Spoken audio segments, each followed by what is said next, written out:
powerful situation because we have an amazing brother. I was looking for a superlative to convey for this great brother. But the only thing that could come my way was Black Panther. You know what I'm saying?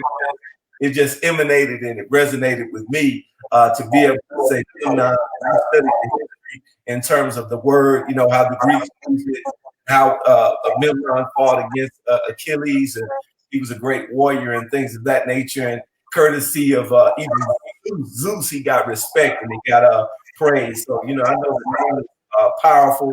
And I think that not only do you embody that spirit, but you elevate that spirit so that it is even powerful and it resonates with a greater sense of consciousness. And it is able and capable to not only convey, your physical apparatus. I've been working out, man. I've been trying to get that. I'm gonna get great. But I said, no, great. Long sleeve shirt on. What I'm saying? I can't. You're doing great. But, what you have in terms of physicality, in terms of your extremities, there, you exceed that exceedingly. From your mental and your spiritual wherewithal. So it's a privilege, pleasure, and honor to have one of Memnon tapping in on a conscious mindset. Hope all is well and peace and blessings unto you, dear brother.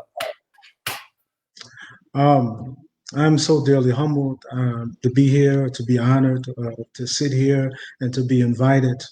For me, is that you kiss the ground with your feet on every instance of life. So to be invited here, just to be in your presence, just to have the invitation, it is I who honor you. So it's, all of those great accolades is just all part of the universe plan. And I just want to say thank you for inviting me to this vessel. I'm very humbled, very dearly. Thank you. Thank you, brother. And you start the conversation perfectly because in this time and season, we see so much animus. We see so much hate, so much division, so much chaos, brothers going at each other's necks. One of the favorite things for people to watch is Versus, where it's two artists attacking each other or seeing who's the best, so to speak, into this warrior-like or fight-like mentality that many of us are in. Even many of us are focused on the election, who will win, right or left, all of these dividing and dividing things. So the thing that you started the conversation with was we are reflections of each other. And we are tapped in, we're in tune with the universe. And I think that that's an important thing to talk about, especially as we're dealing with 2020. And 2020 has been something else for all of us.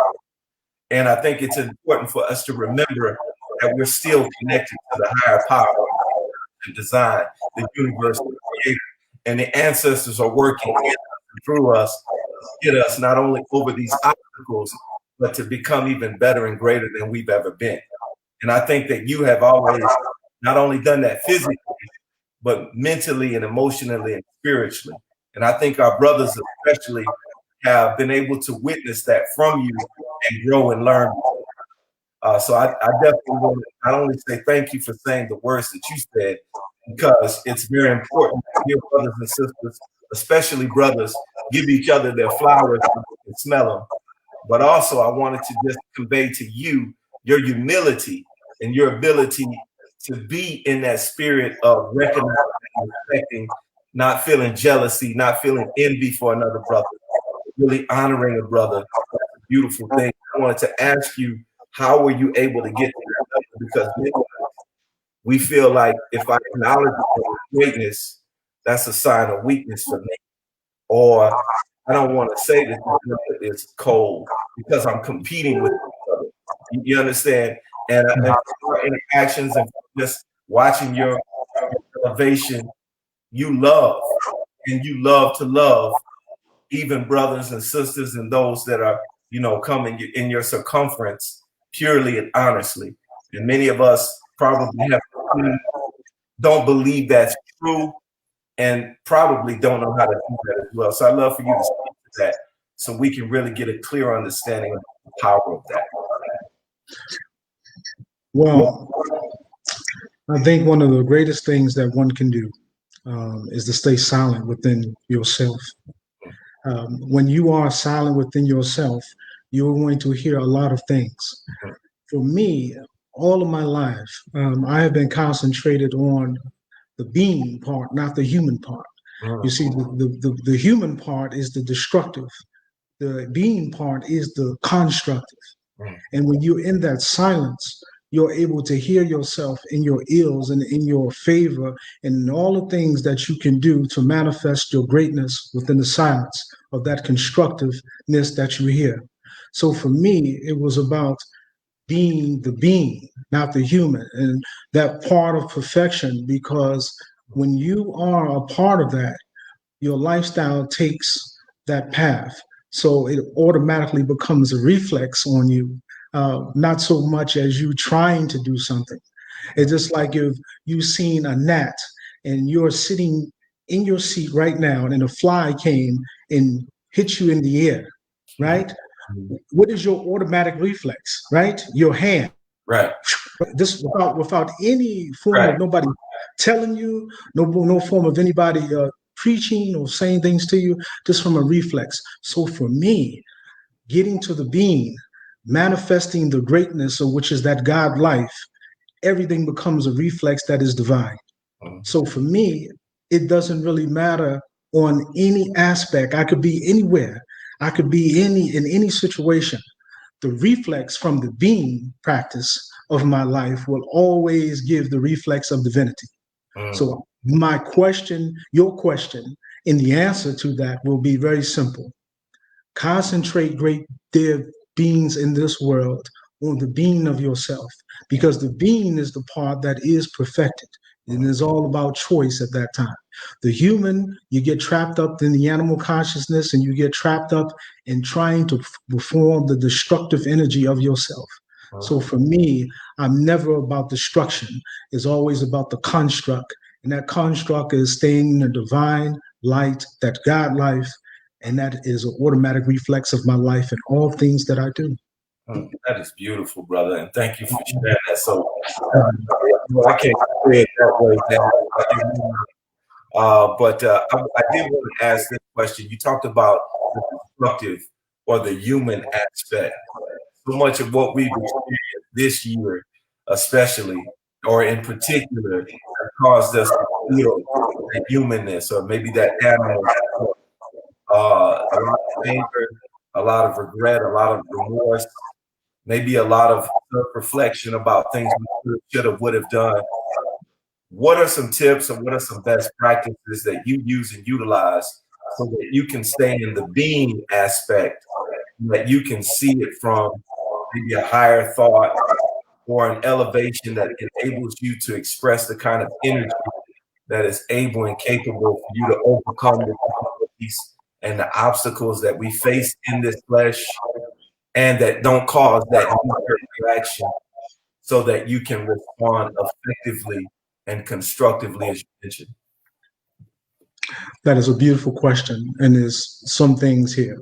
Number one, you want to remove yourself from all television and all television programming. That's the first thing. That's powerful. Matter of fact, let me back up because I'm gonna then go to the attributes in a minute. I wanted to just show you a compare and contrast on how this works. The physical body is the instrument that articulates what you can do from the intellect and then the spirit. The reason I say that is the intellect and the spirit is something that is unlimited. The physical body is only there to show us, give us the painting, to show you on how with the physical body and how it has limitations on what it can do by repetition, redundancy, and steady practice. For example, if I took myself and I ate at McDonald's for 5 months, what do you think would happen to my body, right? You'd be in bad shape. Be very destructive, right? What if so let's take that same aspect, and what if I, for 5 months, I filled my body but nothing but herbs, spices, and all the grandeur from this earth? What would happen? Your body will ultimately flux, and it will give a purity to it. Your body will become something immaculate, right? Right. That's the physical body now showing you. Now, if you look at the intellect and you look at the spirit, what if you, for all this time, you took out all the things that was impure in your life, all the television, all the people, all the bad language, all the recklessness, all the going out places that you shouldn't be. You take out all of that. Isn't that not the same as the bad food as McDonald's? Right? You see? So if you can take those things out of your life, then what will your spirit be? Right? Right. If the body is showing you the blueprint on how you can go about your life and go about it in a way. So now let's go back to the attributes. What should you do? No television. You cut all TV programming out. No TV, none, no TV. Wow. You have to cut out. Well, let's put it in perspective. Let's put it in perspective, right? Because I could be a little harsh on that. So Yeah. I don't want to be, you know, you know, I don't want to go too far. You know what I'm saying? And people will be like, no, man, I can't. You know, I need my power and all this stuff, right? So I get it. You know what I'm saying? I get it. I get it. I really do. However, if we're talking about going to an immaculate state, right? Right. You have to cut out. You have to cut out all things that are junk food to the spirit, right? All junk food to the soul. So you're cutting out bad programming. Let's put it at that, not TV. Let's say bad programming. Let's keep it at that, right? We give the fist on that, right? So bad programming, right? That's out. Bad friends, bad companies, out. Bad language, out. Right? Right. Bad hangouts and all type of things that you will do that will create ill, and then you recover that by doing things that are going to nurture the spirit. Right? You want to read and get a daily reading. You want to make sure you have prayers. You want to make sure you have meditation. You want to make sure that you are drinking and eating all the correct things of purity. See, the problem is most people just don't stay consistent. They can do it. It's just about the consistency, right? They'll do it for a certain amount of time and then they'll break off. Why do you think that happens? It happens because when you are trying to eliminate things in your life, you're doing it from an aspect of someone telling you, not your own will. See, your will always carry you over everything. You could take the greatest thing that you love in this life, whether it's your child, whether it's your mother, whether it's your spouse, anything that you love gratefully. And if someone did something to that person or something they needed, your will in you will carry you to do anything or fight anyone or lift anything. You have a special adrenaline inside of you. If people learn to understand that adrenaline, tap into that, swallow it, make it a part of your whole, you can generate the power to do all things from that direct adrenaline and energy. So if you were able to do that, then your consistency will never falter. Then you don't have to worry about things going back to the other context and what we talk about, the going to the being, you do things on reflex. You don't have to worry about things anymore. Everything is tranquility. You have no worry in the world because your life is now in line with that God spark that's going to eliminate things just on a reflex. Stuff won't be able to touch you. People won't even come to you anymore and say, let's go here or let's go here. They won't do that. They won't approach you and say, why don't you eat this? Why don't you say that? All of that stuff comes as a natural ambiance to your character and your identity. That's what happens, brother. That's beautiful. I really want you to talk about the importance of eliminating the negativity, as Miss Wilson talked about in the comments. And please feel free to share the comments and share this as well, because we got to put out some positive energy into our atmosphere. Because I think it's important, as you alluded to, dear brother. You talked about, having that commitment, making it purposeful. I think a lot of times we think about the effects, but not enough about what we want to cause, right? About what we want to think about, what we want to purposefully create in not only our circumference of our thinking, but in the activities in which we pursue and activate in our daily actions. So I'd really like to ask this question. Being someone that's so committed and so purposeful, how are you able to deal with those who don't have that level of commitment, who are not as honest and have as much integrity as you? How are you able to deal with us mere mortals and miscreants like myself? One of those practices, because I find many people, they get let down by people, and they feel totally drained by vampires who use their goodness, use their empathic abilities and capacities and all of those great things that they strive to give with love, they use and abuse that. And I don't know if you've ever experienced that, but those who have know how brutal and how disappointing that is. And what would you say to those to not only avoid that, but as a prescription to heal from that, if that has happened? Sure, that is another brilliant question. In order to avoid negativity and to avoid things that's always going to be said about you, Right.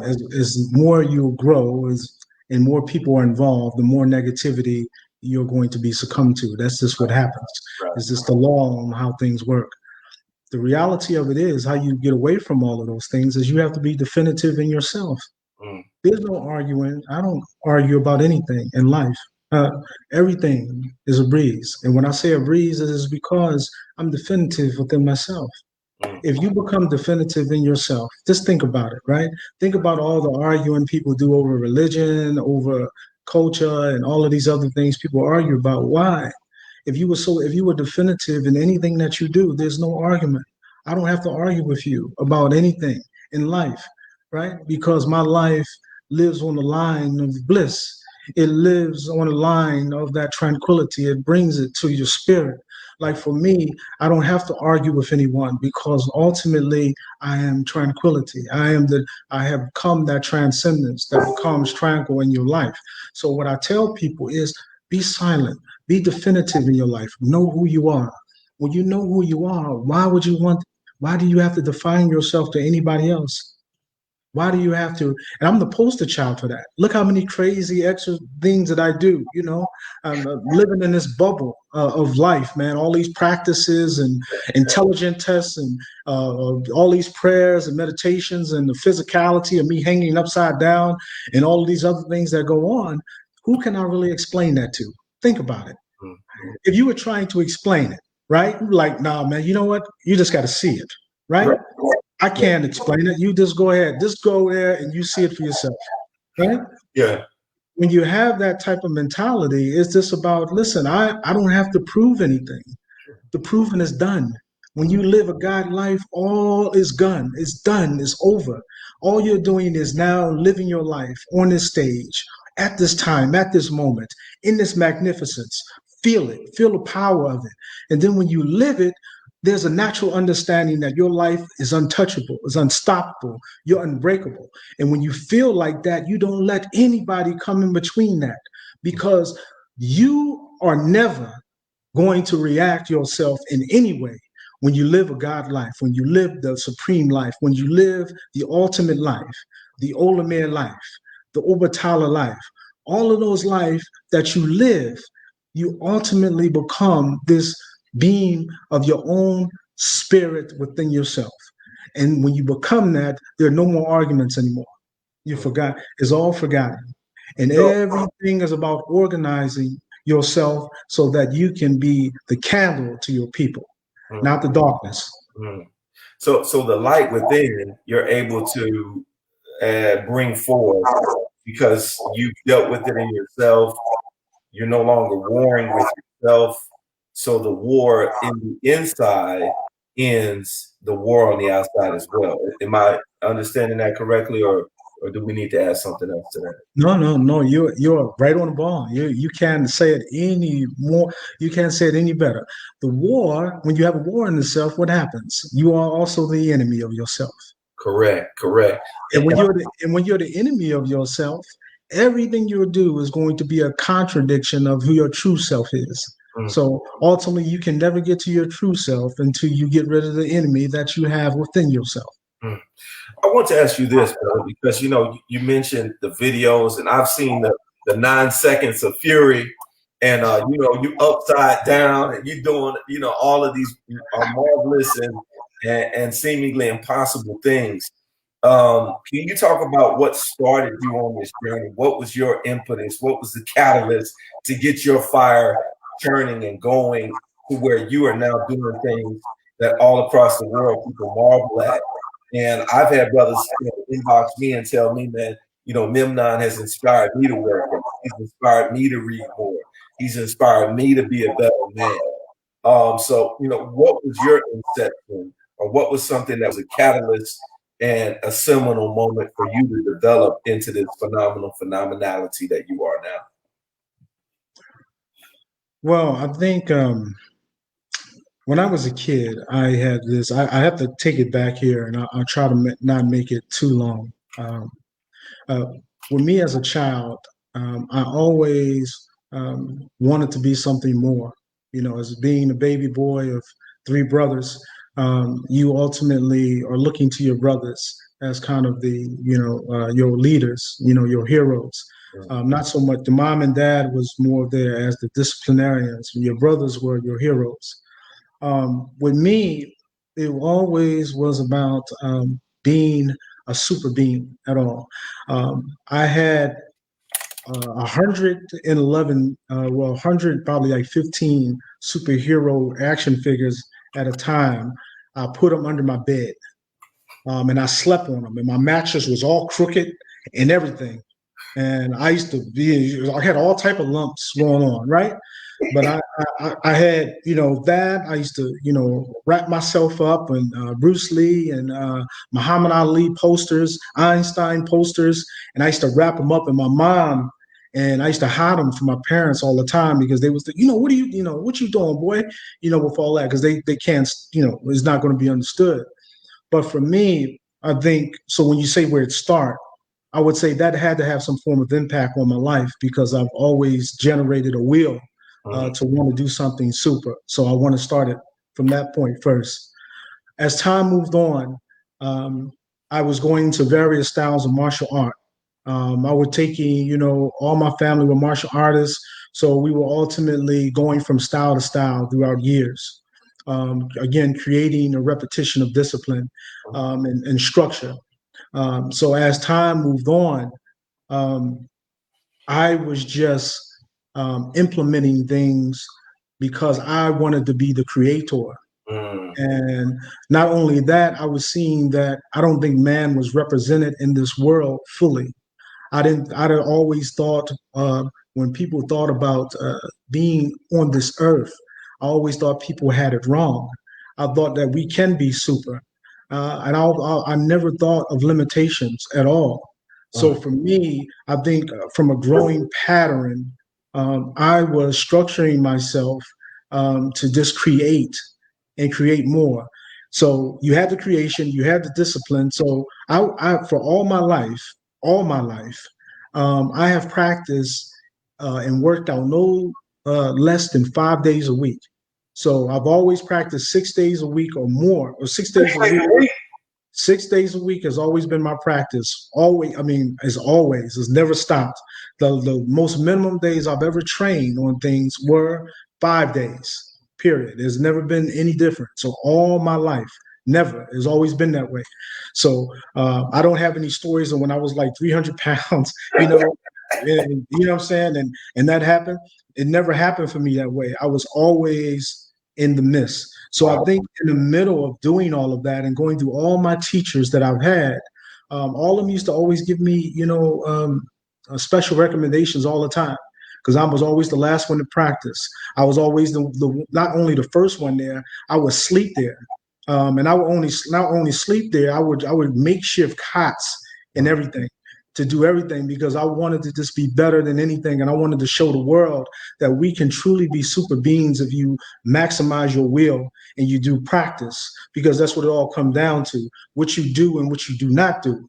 So for me, because I didn't have any children or anything like that, or, I had ladies throughout time.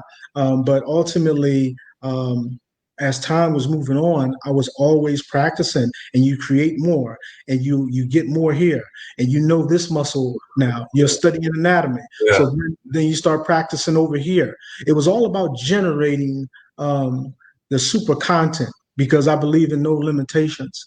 So I was always moving to the next level on something, always taking it and moving the next level to something else. So I was always in that context about showing that God perspective of self. I've always been that way. And when I wasn't that way, it was times in high school where I wanted to be funny, to people because I thought people like people who make them laugh. And so I tried to do that for a stint. And I would go home and cry and be all upset because I wasn't my full self and I wasn't showing myself. So automatically, I cut that off, as soon as I got out of high school, and ultimately started the journey of who I really was. And all these practices started, all of these things started. I started having rationalization, intelligent testing, a part of the package. I start going from 4 prayers a day to then 6 prayers a day to now I'm at 9 prayers a day, and then 2 meditations a day. So it was 11 altogether. The 9 and the 2, everything is based on mathematics. So I then started putting a curriculum to everything that I did, because I realized in life that everything is about will. It's about what you want to do and what you want to show. And I believe this world needs to see within themselves the greatest part of themselves, which is the God self. So for me, it was not only shedding the light towards showing what God can do for your life, it was showing what the ancestors have paid for. The ancestors have gave everything in their life, everything, right? They didn't come and give their life for me to sit down and be tired and sit down, or for me not to maximize who I am. So for me, it was all about being and showing the God life, and then making sure that I paid respects to the ancestors and the elders, because what they have given in life, I can at no time and in no way and in no circumstances be able to disrespect that. To live anything less for me would be disrespectful of the honor that the ancestors have given. So I wanted to make sure I give the ultimate self, and that ultimate self will be will followed by another ultimate, and that ultimate will be followed by another ultimate. So I'll keep going to ultimately the day where I can show the world on what you truly can be, and I can show the world what the true African man is in this society. And it's just that simple. That's beautiful. These are words that you wrote some time ago that really resonated with me, in terms of I wanted to share, and also I want to ask others to be able to express what they think the first gift they would give to a child. This is going to be an interactive show, so please write your comments down. And I definitely want to hear those comments, because this is a great question. You said all my life as a kid, being raised to take control of the God in your life, master your neurons, steal the body, the spirit. A dear friend asked, what would be the first gift I would give to a child? Now, before you answer, I want to see what the folk out there tapped into. Let's see, homage to the ancestors. Maybe that would be, I don't know if he was answering that question, but we'll use that. That is a beautiful statement, and that you just made that a few moments ago as well.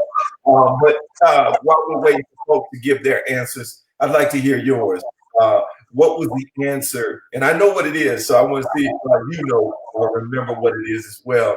But what would be that first gift that you would give to a child? Man, the first gift that I would ever give it to a child would be and make that child uncorruptible. That's what I would do. When you have a child that is uncorruptible, and you showing them, and there are many things I'll give a gift, but I'm going to be a circle here.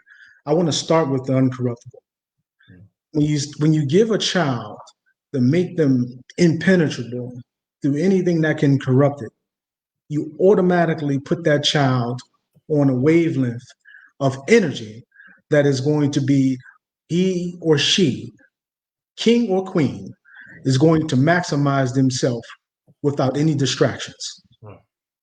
And if you can maximize your focus with no distractions involved in your life, you're already at the first step of greatness. That's the way it works. The more focused you are, the more unwavering and uncorruptible you are, you're going to get yourself and maximize yourself into an immaculate person on whatever that you do. So the first thing I would give a child, among other things, is making sure that child and showing that child how truly to be uncorruptible and unwavering in their spirit. That's beautiful. That's beautiful. Our dear brother, Mr. Wright, says, teach them their history. And that's something that's very important to you. What got you into history and studying? Because if you scroll down your page, and I want everybody to go to Memnon on Facebook, you know what I'm saying? You're gonna see some great pictures. This brother hanging upside down and he lifting weights and meditating and doing some fabulous things. But on there, you have books, and it seems like almost every day or every other day you're reading a new book. And I think in this time and season in which we have 32% of children, 32% of children say they only read once a month or not at all. 32% of children. So the fact that we're having a dearth or a famine of reading books, it's really beautiful to see that you're doing something to offset that. I'd really love for you to talk about how important it is for us to learn history, and specifically for us to learn from reading books in particular. Well, let's take the history. So the history is just what got me into that is just that I grew up as a revolutionary family. My father and mother were both part of from the OAAU to the Black Panther Party and certain structures. They were always community organizers. So I grew up in a very social political. My father was a real component of Jim Brown and his ethical system. So the masculinity and the ultimate nature of revolutionary acts was all I always grew up on that. That was just basically our foundation. There is nothing in structure that a European education can do for an African child. That was just the structure, because ultimately anything that is based on European structure is going to be or make you an enemy of yourself just by nature. Your enemy is giving you anything, ultimately is not going to make you the hero. You're not going to be the lion. It's going to go to the hunter, as the old proverbs say, right? So the lions have to tell their own tale. So the reality of it is, for me, is that I don't see any other history. African history is the only history for me.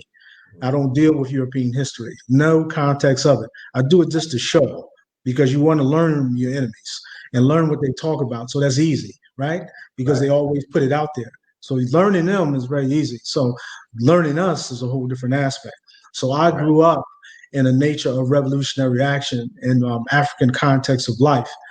So that was just part of the overall spring of growing. And as we've always talked about, you feed it, you water it as time keeps growing and growing and growing more and more. So until, it gets to a point where you in all sort of languages now, because you add language now to one of your practices. So I make sure I practice 2 languages a year. Wow. And, so ultimately, again, these are then repetition on how things work. So you be able to do things. So that as far as the history. Any African that's out there, you learn your history. Your only history is the African history. You learn the other stuff ultimately as a backshot, just like you don't make English your natural language. You learn your own languages, then you let English be your second language. So that's as far as the African history. As far as the context of the other thing you mentioned was about what in particular you wanted to know? Well, the importance of reading, and because we see in our society, folk aren't picking up books. They're not grabbing up the books like they need to, Right. and they're not reading as much. And you always have a book in your hand, right? Right. That's a staple in your repertoire. So before we get into the meditation, before we get into the prayer, because that's something I think is really critical and very important that our people discuss and understand. And I'm happy that you're able to share that, because many of our brothers are scared to go there, how important that is as an aspect of our regimen. But the reading, in my humble opinion, is as important because it gives us an opportunity to grow this muscle that we call our brain, so to speak. And I think it's important that brothers see that, because I don't know if you remember Boys in the Hood, the part where Ice Cube's character, D-Boy, came back from prison. And they asked him what he was doing in there. He said, I was working out, lifting weights, and I was reading. And the other character said, reading, as if to say that was insane. And we have to begin to realize that reading is not only fundamental, it's essential for our ascension into manhood and greater understanding and development as men and as well as women, for them to develop as well. So I really want you to etch that into the minds of those that are tapped in. And thank you so much for tapping in. Absolutely. Well, reading by nature, it creates your imagination. And as we talked before, I don't have any televisions in my home, have not had televisions in my home for the past 11 years. So ultimately, books have become the image and consciousness of everything that is about my humble abode. And what happens is when you're reading, you are constructing yourself to learn and create your own patterns. So when you're doing that, instead of watching television, see, television dictates the story to you. It gives you that image, it gives you the rationalization of that image, and it gives you the story. With reading, you are not only following the context of your own, you are putting the image and the consciousness and the likeness all together on your own. So it makes you independent as a thinker. It makes you critical in thought. It makes you good in rational understanding of words and logic. It creates your vocabulary. It gives you a form of new consciousness. It gives you a new form of learning. So for me, um, again, yes, that has become a pattern of mine. 7 books a day. I take them in my book bag every single day. So ultimately, what happens with that is I take 11, 10, maybe 11 to 15 minutes, 10, 11, or 15. It depends on the day. But I go through each book and I read it, and I take up my timer that I have that is strapped to my bag. I hit it, and ultimately I go. Every single day. There's a new curriculum every month. So I try to finish those 7 books within a month. Some I don't, some I do. However, that will overlap into the next month, whatever I don't finish, and basically start a new curriculum and keep forward. But reading is so fundamentally important because, again, you are finding your rationalizations through television entertainment, right? And the entertainment, all that is part of animal consciousness. There are things that are going to put you in the wrong direction.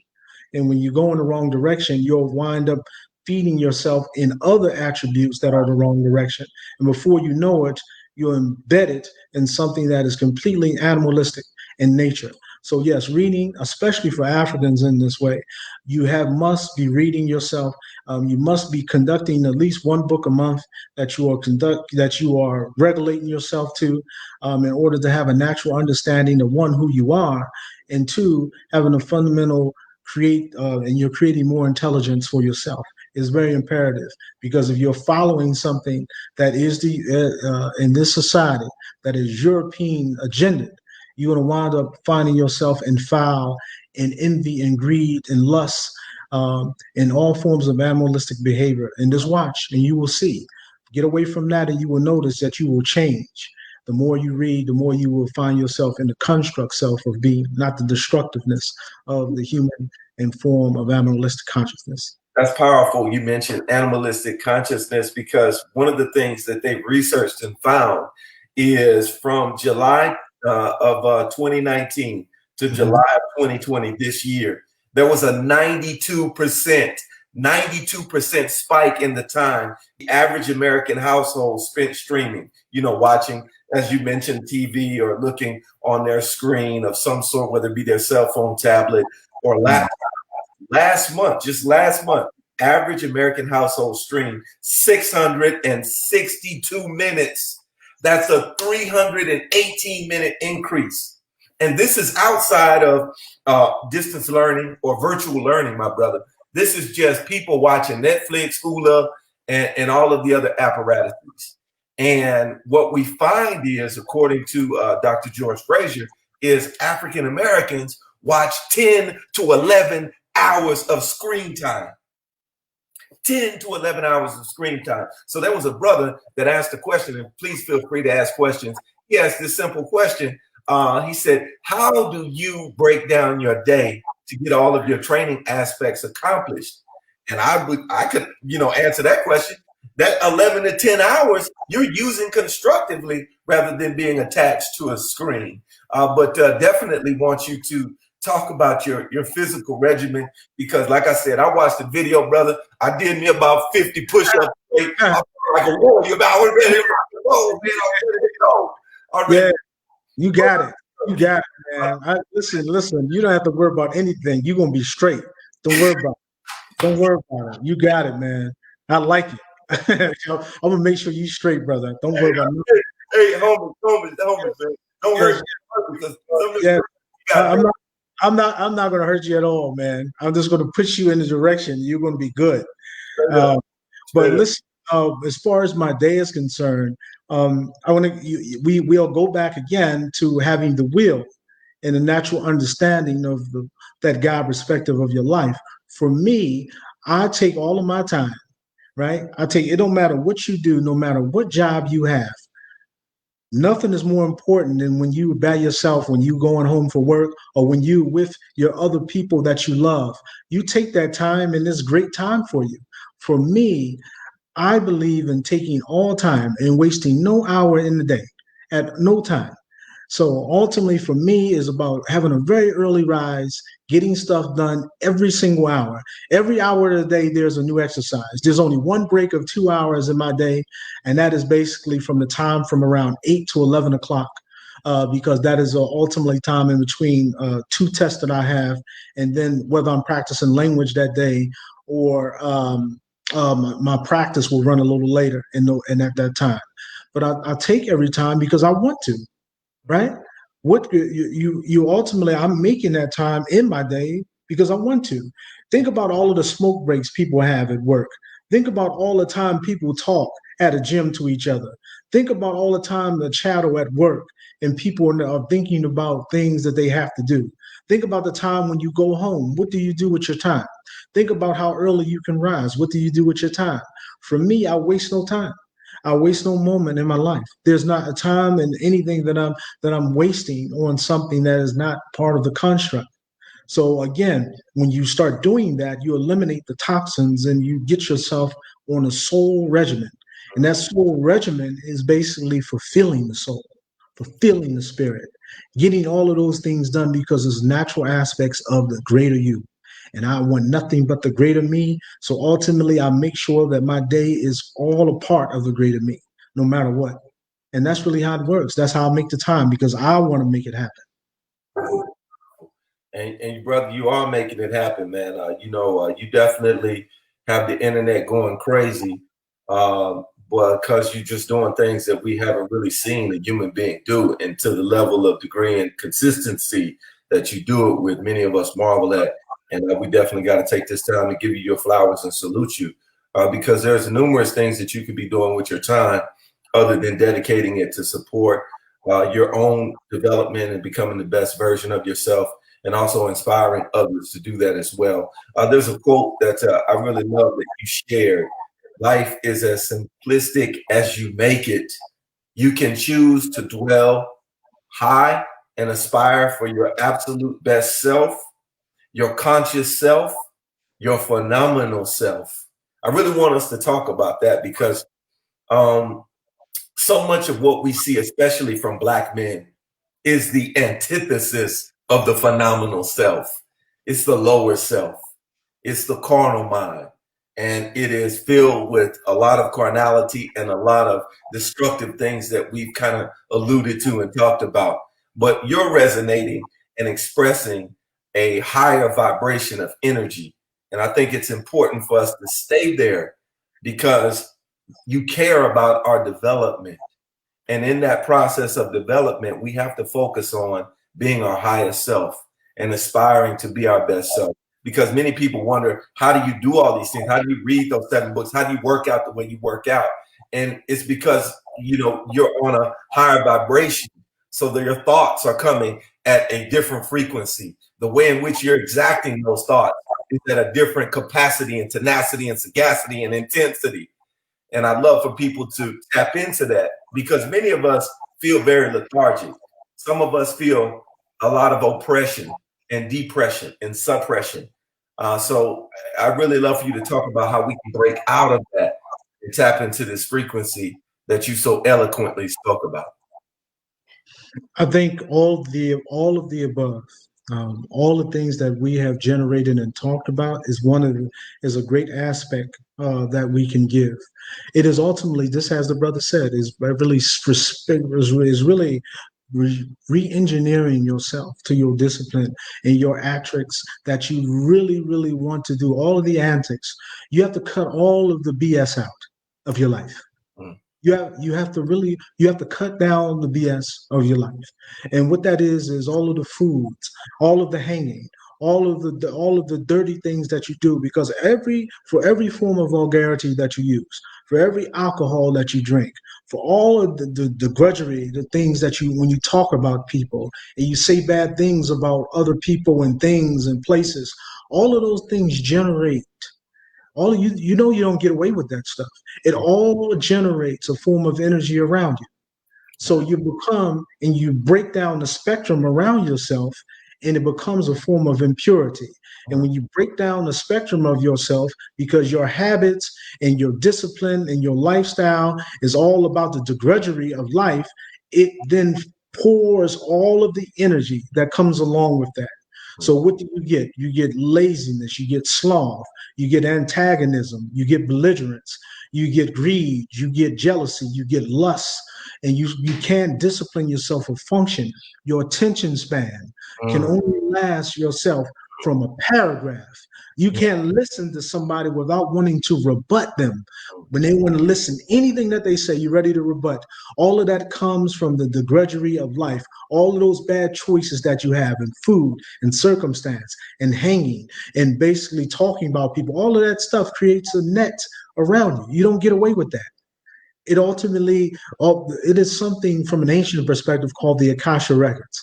And ultimately they talk about how everything from which you do, even when you sleep, it is recorded through the Akasha.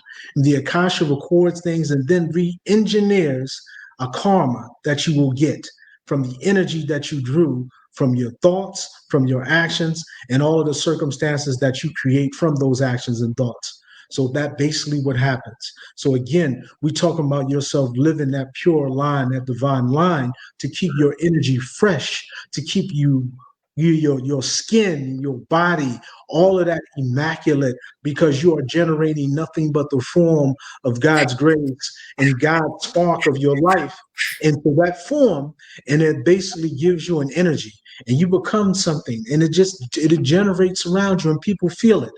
That form of purity becomes because you are living not only from a food perspective, and I'm not talking about the physical food, I'm talking about your spiritual, your soul, and your intuitive fuel that you give yourself. That is what gives you the energy to want to get yourself up and to do positive things in life and to make sure your life is immaculate and be great in who you're supposed to be. So that is ultimately what you have to do. You have to re-engineer your discipline and cut out the BS, and then fuel your spirit and soul up with the purity that is deserved, to make sure that your karma is, again, re-engineering yourself and giving you back the purity that's going to re-energize your life and give you the purity that is deserved and that is needed and that you should have. That will then substantiate the energy that you need to go along in your day to get the job done and get all the things that you want to be accomplished. That's the way it works. Like my brother just said, message. Man, that was it right there, man. You know what I'm saying? You hit. There was something you mentioned that was so important. And I don't know, man, my brother, you must have looked at my notes or something, because we in divine alignment, because you talked about how that alcohol, and many of our people don't know this, but alcohol has been exploding in usage. Just look at the statistical data. Research says that retail alcohol sales jumped by 55%, 55% nationally during when many of the stay-at-home orders were put in place during the pandemic. And with online alcohol sales jumping 243%. That's amazing. Wow. It is. It is. And they found through a survey that was done, they found that when people were alone, they were consuming and smoking more cannabis. And when they were around others, they were drinking more alcohol. And it wasn't from a celebratory standpoint. I'm not here to denigrate or disrespect nobody. I don't want nobody sending me DMs saying, cussing me out about, smoking and drinking. It's not that, family. It's that they were doing it to escape reality. Many of them even admitted it. I didn't want to deal with the pain, the stress, the drama, the confusion. I didn't want to hear that voice in my head. I wanted to drown it out. I wanted to numb myself. And I think it's important, as you talk about health being your wealth, I really want you to go into how instead of drowning out with that voice, you started listening to it by meditating, by prayer, by writing, by calming down and paying attention to the things that elevate your mind and help you vibrate higher.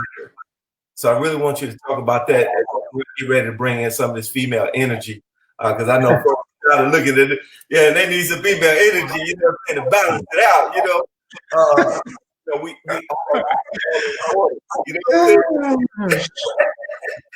so, before we do that, I definitely want you to talk about power of meditation, the power of prayer, because you talked about, you're meditating and praying 11 times a day. Am I correct in saying that? Well, it's 9 prayers and 2 meditations. So that's 11. I'm going to explain that in 1 second. I want to go back to the alcohol for a minute, right? The reason people are falling themselves into alcohol or drugs or any form of toxin, right, or any form of hallucinogen is because, one, everybody's trapped again from the animal consciousness. So what happens when you fall into those patterns, you're pulling on all the energy from that pattern, right? So that's the alcohol, that's the drugs, that's the hallucinogens that you give yourself. The second point of that is they're doing it because there is nothing in their habits to get them away to do something new. So in order to fall into the pattern, they fall in themselves in that depressive and into that dampened state where they feel as though their conscious will feel more relief that they're not really here. They're trying to find an escape. And there's all of those things that generate, again, from the bad energy that we create within ourselves. We then start taking on those toxins and taking on those type of ailments and those things in our bodies to try to take the pain away, or try to take the substance, or try to take the circumstance away, or try to make themselves feel more easy, because we haven't been trained in the most divine way. We have been trained in the undivine way, right? So that's basically what happens. So it's a fall pattern from the animal consciousness of society. So now let's go on what you said, which is very important. Prayer and meditation is very important because it gives you a painting of yourself. When you go and you close your eyes, you're going to hear a voice. What voice is that? You can be right now, you can have a voice going on in your head. What voice is that you hear? That voice is very, very important in your life.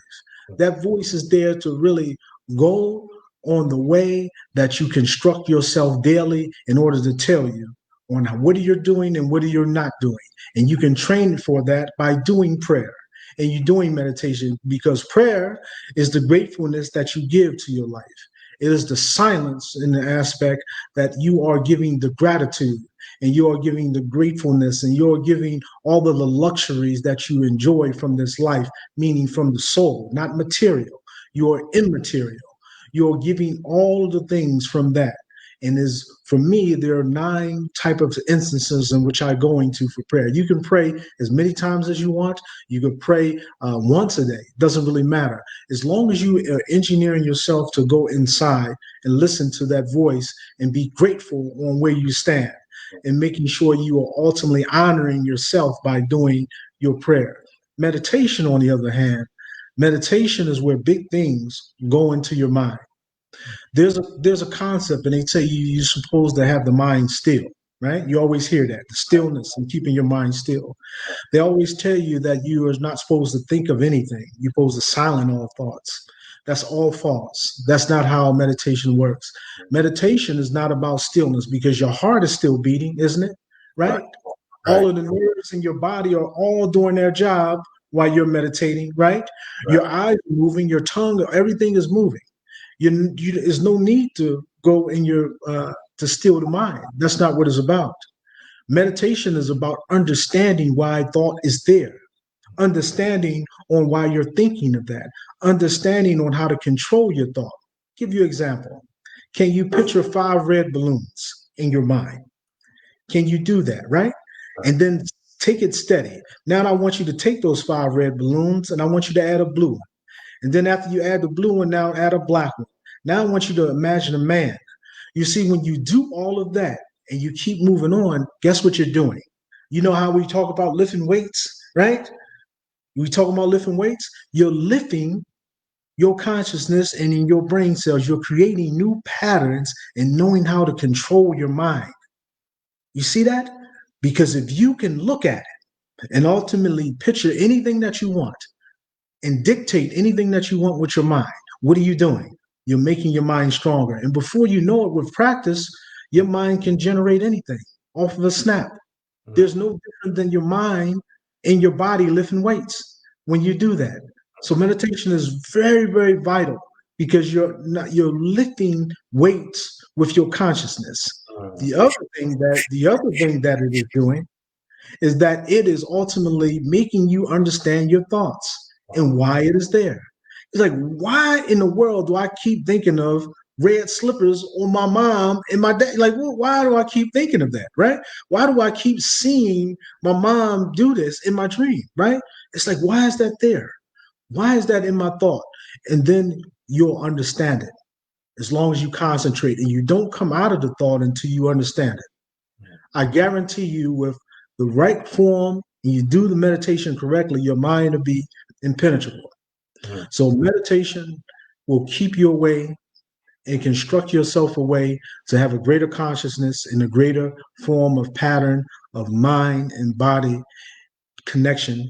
And prayer is the ultimate gift that you can give the God self in the gratitude that you give it and the substance that you give it by honoring it within that day.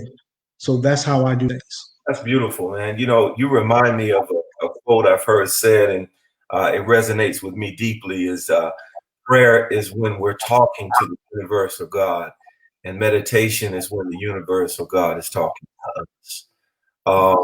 You know, Dr. Neil deGrasse Tyson would be like, "Oh, great, that's it. That's how you do it." Hey! I'm trying to be like you, man. I've been studying. And I want to, before we bring the distance on, I know how important it is to give people their flowers. And a lot of times we're surrounded by greatness. We know it's great, but on some levels we have been conditioned to say, no, you're not. I'm not going to say that. I don't want to get him to get your big head, or I don't want him to think, the wrong thing. But brother, you're greatness. And we have to say that. And this is something that my dear brother Randy came up with: community care. And we need community care, because I can't, grab your hand and give you a power hug and all those kinds of things. So that's why I have to make sure that I say these words in a way in which it's not just words, because I feel like the English language is too small for the feelings that we have and the emotions that we convey and the ideas and concepts that we display and portray in our activity and into our language. But I just wanted to say this before we bring the dear sister on community care. I just want to take a few moments to tell you I have much respect for you, brother. When you came to the city, you were a wonderful representation of what manhood looks like, is like, and is to become. So I just want to say publicly, I honor you, brother, and I thank you for always picking up the phone, even when I was bothering you and disturbing you and all those kinds of things. I just really want to say publicly, man, that I love you, man. I love your energy, and I appreciate you for being you. And I know how difficult it can be. Maybe it's easy for you, but for us mere miscreants, us regular mortals, it is very difficult to take the steps and to make the decisions that you have made and the sacrifices that I can only imagine that you've endured to get to this point in position to help heal and help support and help provide such a wonderful and beautiful example. So I just want to take this community care moment and say thank you for doing all the things that you do, dear brother. I am more than humbled, man, and I am dearly, dearly in gratitude to you for your wonderful words, for your kindness. Again, gratitude is all things. I care about nothing in this life more than trying to show people their light. I don't want anything, um, just lifestyle. I just want you to see in lifestyle great beings, and you, my dear brother, you can be anything that you want to be. You could do anything that you want to do. And you having me on this show and this time and in this substance, um, I'm very humbled, man. And thank you kindly for your gratitude and your gracefulness. So, Man, thank you, brother. Thank you. I'm bringing in my dear sister Muse. She's a wonderful poet, and we only see half of her face right now, so she don't want to. Yeah. I'm trying to get her into the scene. I gotta go. Maybe she can. But yeah, we can see you now, sis. But definitely, yeah, we can hear you. We can hear you. Definitely want to bring you in and share some of your light so we can balance out the energy because I firmly believe that that's very important. It's a lot of machismo and a lot of magnetic and male energy in this conversation. So we want to bring in some female energy and definitely get you to you know what I'm saying, share some of your light. So real quick, introduce yourself. And you know what I'm saying, let us know what planet, what star you came from, because this sister is a very divine and wonderful sister who is bringing a lot of light in our community. And I definitely want you to be able to share a little bit of what we know you to be, which is a wonderful and phenomenal phenomenality of magnificence, if I might add. So please go ahead without further ado and share some of your life. Honor to meet you. Lovely to meet you. I am Ayansa Muse, and I'm a full-time oracle counselor, writer, and artist, and I use all of my gifts. I'm fluent in over 16 different forms of divination and counting to really help people understand their inner universe more so than the outer universe. Because the more you understand your inner universe, the more you can with your outer universe. So I use all of the things that I know how to do to put certain energies and intentions behind it that will help other people. So in a nutshell, I don't just do readings. I answer people's questions and help them sharpen their own intuitive pencils, if that makes sense. I don't just write poems. I write creative expressions that people can plug their own understandings into. And when it comes to any type of art that I do, I consider it like being my portal from spirit to earth and whatever it is that I manifest. If that makes sense. Yeah, that makes sense. What I have to add to Go ahead. Go ahead. What did you just say? No, I was just saying. So what I had to I want to make sure what feedback didn't just mess it up. Oh, okay. Can you hear me clearly? Yeah, I can. Go ahead. So, and adding to what Memnon was saying about achieving the God self,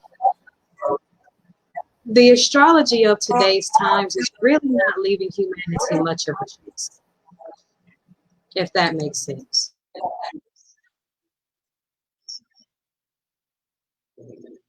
Up before it's added down to a single digit. It's a form of spiritual math. So the 2240 year, 2020, is the year of the master builder. But in order for the master buildings to be created, certain demolitions have to be done. And we're looking for that to be external, but actually it is within, if that makes sense. My sister, you sound like you are coming out of a science fiction movie right now. I'm like, what in the world? Like, come on. It's 2020, baby. Slow down. Oh my gosh, man. Hey, what did I do? What's going on? Like, so let me get this straight. So what do you say about 2020 say it slowly, or move that power. Whatever you got to do. It's not crazy. You have me scared. Okay. Slow it down. In the numerology, when you practice numerology, you add down all 4 digits or all digits that you're given to one singular digit. Now for the year 2020, you add 2 plus 0 plus 2 plus 0. Okay? That adds down to a 22. The 2 and 2 make 4. Now 22 marks the year of a high spiritual vibration based on the receptiveness of the divine feminine. Because 2 is the number of the divine feminine. Number 1 is the number of the divine masculine. That's why if you draw number 1, it's erect. You know what I'm saying? So 22 foreshows us this year as the year of the master builder, because 4 is the number of foundation. If you look at the earth, it's based in 4s: noon, dawn, dusk, midnight. 4 seasons: summer solstice, autumn equinox, winter solstice, spring equinox. That's 4. 4 main elements: earth, wind, fire, water. So to set a foundation that is conducive to the planet, because the earth in itself is the living thing. We as humankind are organisms. So piggybacking on what Memnon said, we do have to cleanse and clear ourselves in order to be in harmony with the earth. And right now, we're not being left much of a choice. The reason why alcohol consumption has gone up so high is because so many people are afraid to face their spirit, so they're dousing themselves with counterfeit. See what I'm saying? I got you. As far as the increase in the screen time is concerned, that's happening for 2 reasons. One reason is that people don't want to face themselves. Because when you're able to get up and go to your job and go to the club and go hang with your friends, you're able to run from what you're dealing with. But when everything is shut, turn your volume. That's what's called. Turn your volume off on your computer so we can. So turn my volume off. Yeah, your volume. It's a feedback in your room. That's what it is. The feedback. Okay. While you're doing that, we'll continue on. Hey, Memnon, brother, I see you drinking on something, man. What is that? What is that, man? Break that down, because I know brothers out there that want to learn your regimen and learn what you do. This here, wait, here we go. It's called Solent. Can you see it? Yeah. So it's called Soul Tea, and it's basically a charcoal and coconut super aid drink. Wow. Yeah. So I got 20 of them. You know what I mean? For when it's late, if I have to stay up a little later or something, right. And just make sure I'm activating things. So there's a spirulina, there's an aloe one. So you just want to make sure again that we're fueling our body, right, with the necessary essentials to make sure that we are creating great things for ourselves. That's all. So that's what that is. I'll send you I'll send it to you, okay, the picture and everything. Okay, and we'll put it out there for the people, because I never drank charcoal before. I brushed my teeth with it and barbecue. You know what I'm saying? I ain't never drank it. Let me ask you this, brother. While sister's give me the thumbs up, sister, you got it straight. What's your eating regimen like, brother? Because I imagine, man, you lifting, 200, 300 pounds. What kind of eating regimen do you have to be on? I'll be totally honest, man. I've been eating stuff I shouldn't be eating. I've been tripping, you know what I'm saying? And I'm striving to get on it, you know what I mean? And I'm looking forward to learning a lot from you so that I can do a better job. What are the kind of things that you're putting in your body? Well, I don't. I don't really cook probably like once, maybe. So ultimately, I have around 4. I have 4 protein shakes a day, sometimes 5, and I have 1 solid meal, at the most 2. But ultimately, my regimen is basically I have 40 grams of protein in my shakes, from around 35 to 40 grams of protein in each shake. So I'll go on that. I pretty much make sure I have around 4 superfood shakes, 4 to 5 every day. Um, so as far as the food is concerned, it just depends on what particular day it is. But I don't eat red. I don't eat red meat. I don't eat. I will eat seafood once in a while. But ultimately, my meals is really just it really is shakes, man. If you was to ask what I have most of, is ultimately liquid. It's ultimately liquid. I have around 5 protein shakes a day. Wow. Wow. Yeah. That's dope. That's dope. I don't know if I could do that much, man. I'll be running to the restroom too much. But you know, Yeah. I'm gonna keep that in mind. I'm definitely gonna keep that in mind. Sis, let's try to bring you back in and finish that thought. You were talking about 2 + 2. You were doing some simple math that was quite profound. So pick it up right there. Okay, how's my sound now? You good, you good. Perfect. Okay, thank you, thank you. What I was saying is about this year in general as a whole for humanity. 22-4 is a year that focuses on the master builder, but that's not an external structure. And in order to get a master foundation, a lot of demolitions must be done on things that didn't work for humanity. And it has to be individually, and that collective of individuals willing to do what they need to do to change is what's going to form the new collective of the age going forward. It's funny when people talk about the new normal, because this is a new normal, but it has nothing to do with the screens, with the masks, or the phones, or it all has to do with within and dealing with your God self versus your ego self. And the stay at home, stay in orders have, to me, are the universe's command to face yourself. Mind you, I said command, not choice. Straight up. So we're really not being left with much of a choice. And the reason why alcohol, has increased so much, alcohol use has increased so much, is because a lot of people are afraid to face what's going on in their spirits. So they fill themselves with counterfeit ones. You see what I'm saying? Because all alcohols hold a counterfeit. Straight up. Same thing with streaming. Streaming has 2 reasons.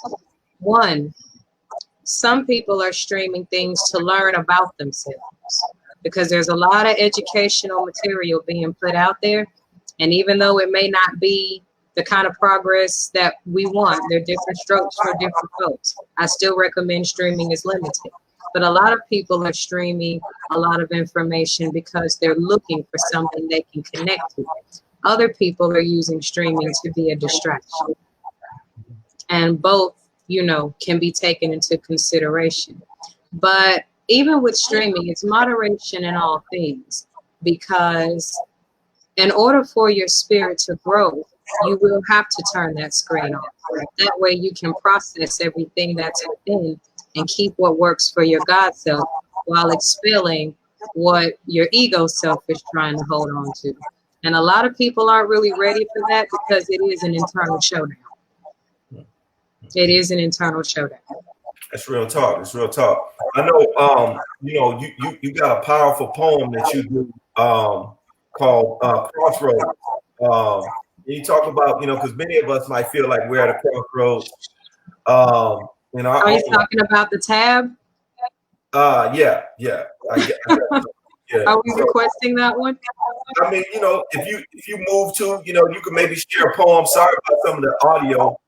We're trying to work that out now, but I would love for the audience to hear, one of your pieces, because they're very deep and they'll help us better think about what we need to complement ourselves with in our thinking and our thought process, how we can better contemplate the great things that are in store for us if we'll do what Memnon is talking about, elevate to our higher self, get away from this animalistic nature that the society creates around us. Okay, absolutely. My honor. Okay, so this poem was inspired by a menu. Just a menu. And the system of African spirituality, Shu is a very important deity, actually the most important. I guess a sister. They won't let us be great, man. They won't let us be great. But I guess we'll hear from the sister in a moment. But anywho, brother, this is something I wanted to get into, the warrior spirit. The warrior spirit is so powerful, and you put this quote out there, and I said, this is the flex right here, man. Like, this is a major flex right here from and I want to see those out there that's tapped in. Who do they think said this? Who do they think said this? I need no bodyguard at all, for even the bravest of men who approach me get weak at the knees. Their hearts turn to water. Whisk their heads become giddy and incapable of thinking as the sweat of fear. Now, that was shared by my brother Memnon, but it wasn't spoken by Memnon. It was said by another brother. I want to see if anybody out there can guess it. If they do guess it, I'll send them a copy of my book. If they do guess it, I want to see if anybody can guess this before, because I know Memnon, I know you know who said it because you put it out there. But I want to see if anybody. Boom, boom. Hey, Mansa Torre. Mansa, you got it, baby. You was the first one. So he better know who it is. Oh, he better. Oh, okay. Yeah, he better know who it is. Huh? Oh, okay. Yeah, he know. Okay. He laughing right. He probably laughing right now. He better know what it is. He better know. Hey, family. Hey, this makes me proud. This makes me proud. Our people came through. She better know. So leave your email in the comments, and I'll send you one, brother. I'll get it to you. But back to the quote. This was a very powerful quote you put up on the page, brother, and I really wanted you to go into why you put it up, why it has significance for you, and why you wanted to share it on your platform with those that tap in to what you do and what you share and what you show and what you teach. Why did you want to share this with people? Well, there's a lot of reasons. The first reason is people should know who King Shaka Zulu is. That's to be the first reason. The second reason is, if I'm going to quote anyone, I want to quote someone that is indigenous to us, that is either from a lineage or from some form of royalty, in an aspect where we should get to know that individual king or queen. The more intimate reason is because I believe man, in his full competence and in his full endeavor, in his full frame of rational and ultimate self, he should be prepared for war at all times. He should not be able to depend and have no dependency whatsoever on anyone else to do anything for him. So for me, in the lifestyle that I lead, in the training that I inhale, that I put myself through, I make sure that it is one of the most, how can I put this without going too far and people will understand? Let's just put it this way. Of everything that I put myself through, of all the hell that I put myself through and what I am about and what I stand for, I felt that quote was made for me, because that's exactly how I feel, not only from a physical and emotional level, but from a very soul and spiritual level. I believe that there's no bodyguard and there's no dependency and there's no one that has to protect me or my family or this nation from anything. I will take care of it all. So I felt as though that's why I wanted to say it. Man, that's powerful. That is powerful. Man, I'm telling you, I needed to hear that because, over the course of this last 6 months, I've seen a lot of brothers scared. I've seen a lot of brothers afraid. I've seen a lot of people, with tears in their eyes and in their face. And I'm not saying there's nothing wrong with that. But I love that warrior spirit. That's a man standing up saying, I'm not worried about what may come against me and mine. I'm here to protect my family. That's my position. That's where I stand. I stand strong. And I'm telling you, man, I love that because that's who we are. You know, That's who we are. That's who we are. This police brutalist nonsense. Man is police. Hold on. Let's stop there. Man is police. If ultimately right now, if man would be in his job, meaning he is the true protector, the true provider, the true sustainer of what he is for his nation and his family. If he's heading his table in the correct posture, in the divine line, woman would never have a problem, the nation would never have a problem, and we would need no police. Period. The only reason police exists is because there's an absence of man. Period. Period. And I think it's so important that you say that as you drink some of that charcoal and that coconut. We as men, we have to stand up. And this is not denigrating or disrespecting anybody, but this is us realizing who we are. And it reminds me of when T'Challa became king. He had to understand that now he could no longer be the prince. There was a difference in not only his aura, his order, his accountability and responsibility, but how others looked at him and how he had to project his energy and how he had to not only think about himself, but others. That's one of the main things that I love about you, brother, is that you're not here, you know, being narcissistic. It's all about me. That's all about my followers. It's all about all this. It's all about how big I am, what my name is, how important I am. I'm the big papa. I'm the most request. All this garbage. You're striving to focus on what's best for the kingdom, what's best for the people, what's best for those that you love. That to me, that's what being a king is about. Being a king is not wearing a crown. It's helping others so that they can obtain their crown of wisdom, of understanding, and being able to protect those that are fatherless, those that are widows, those that are weak, those that need that protection. To me, that's what being a king is about. And you objectify that, you express that, brother. So I just wanted to get into that, and then ask you, since I did mention T'Challa, you have been very vocal about not only the connection that you have with the Black Panther, but what the Black Panther represents and resonates with you. And many of us, because man, this has been a tough week, man. You know, just to be 1,000, talk too long. I've seen Black boys hurt. I've seen Black men hurt. I've seen others hurt too, but us especially, because what T'Challa represented was so powerful and so meaningful.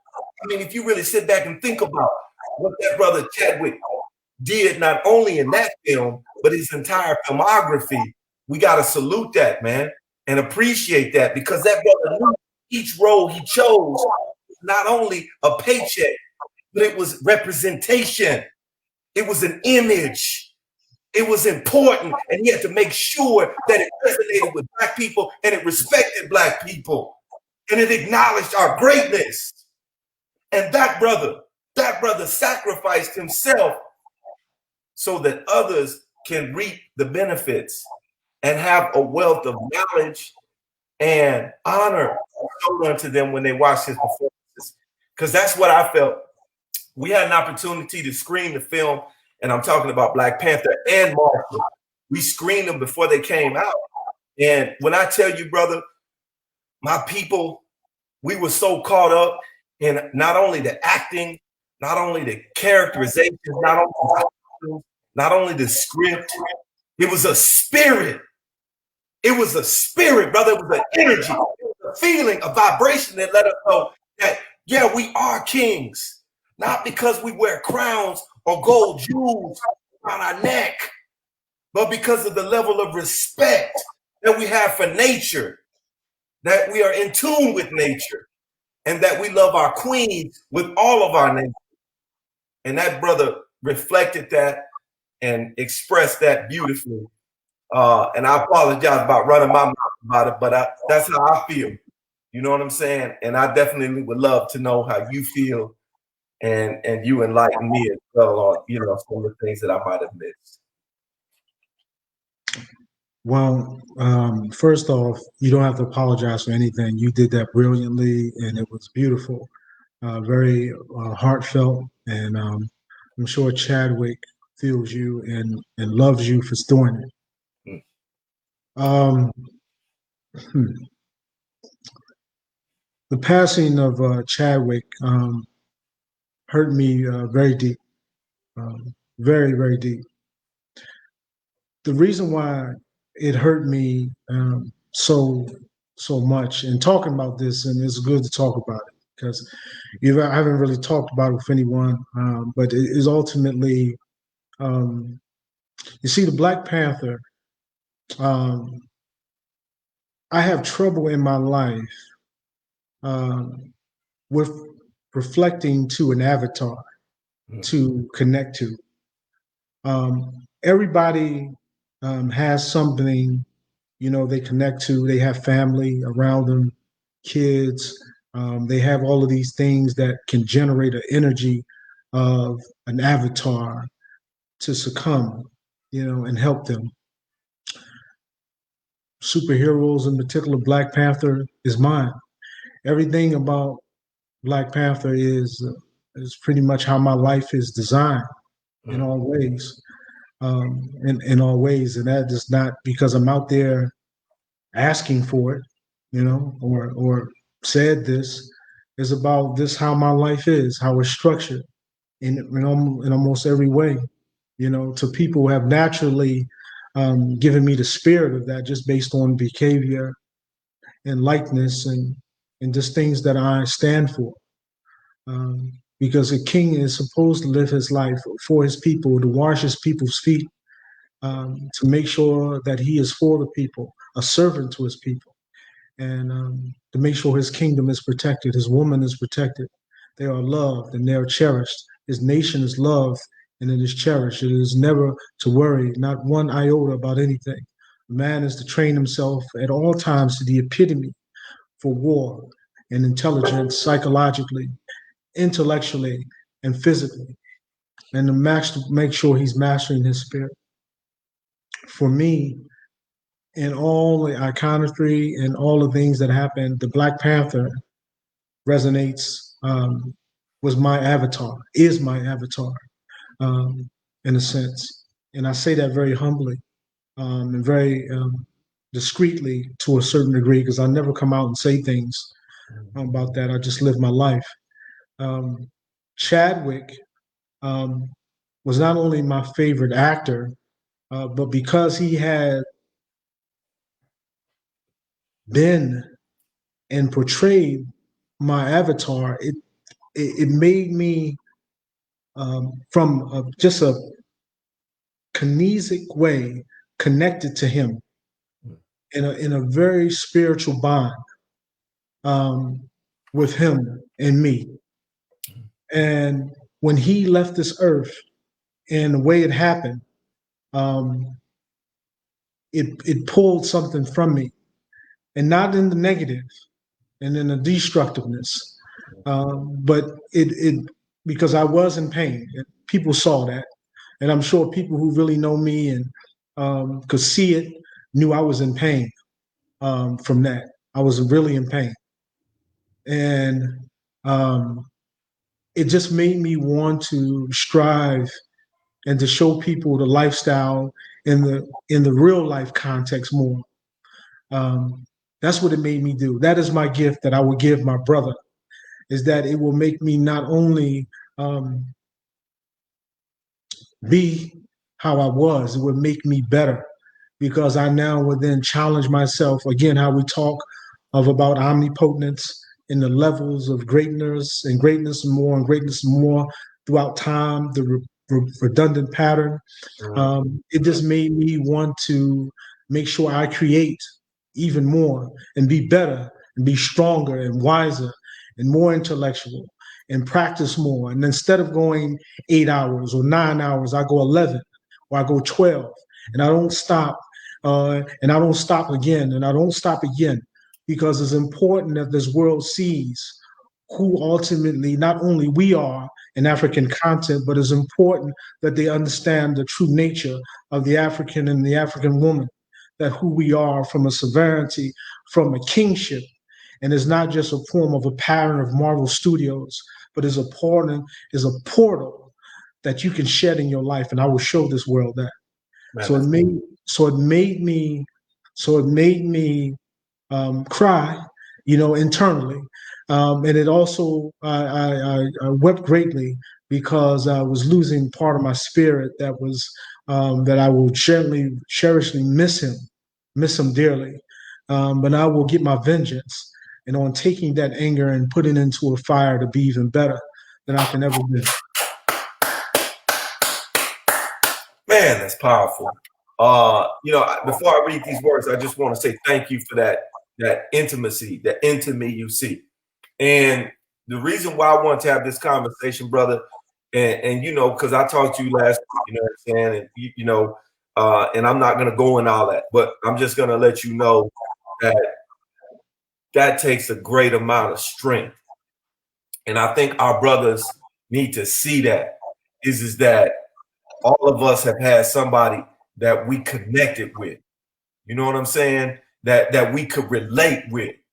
And being in this human form or whatever level we're on, we know that our time is very temporal. And the reason why I'm bringing this up is because I'm not saying you, but I know in my experience, when somebody died, we held it inside, we poured out a little liquor, and we got messed up. And I'm not, I want to say no bad language, so I ain't gonna do it. We got messed up. Yeah. And we held all that in. And it was partners that died that I didn't even cry for because I thought that was a sign of weakness. That I thought that if I showed emotion for, that somehow that was going to make me susceptible or vulnerable, or this impenetrable defense mechanism, this wall that I had built up was somehow going to keep me protected. But like any wall, it might keep someone out, but one thing for sure, it's going to always keep you in. That's right. It keeps in that anger. It keeps in that frustration. It keeps in that pain. And I think it was beautiful how you explained that and the details that you used. Because, man, we lost a big, you know what I'm saying? We lost a big, and this is not going to be replaced. But one of the things that I do know that he said in the film, and he was very particular about this film, as I analyzed and studied it and had an opportunity to interact with some of the people that were a part of it. Man, this brother wasn't just going to the stage acting. He was helping choreograph spiritual connection back to our root, back to our nature. And as he said in the film, in my culture, death is not the end. So I know that in the ancestral realm, he's going to do more powerful work than he ever did on earth. And that is a lot to think about. So I know that that brother and his work lives on in you, and hopefully me and other brothers that are listening, so that we can be a support for women and a support definitely for our children. Because I don't know if you've had an opportunity to interact with some of these little boys, man, they hurt. I had a little boy tell me, man, he said, it might seem like I'm all right, but I'm crying inside. And it dawned on me, I said, damn. I mean, imagine if I was 7 or 8 and I saw a Black Panther for the first time and I saw myself look alive and look free and look hopeful and look strong and look all of the things that in my dreams I believe that I am. And I see that physically manifest. So the individual that represented that, he's gone into transition. Quite consequently, you would feel hurt. You would feel sad. But I think that this is a time for us to come together and say, yes, that's a natural feeling that you're supposed to feel when people leave. And courtesy of being a part of this reality, people do leave. And hopefully that should make us leave with the impression that we need to appreciate the present because it's a gift.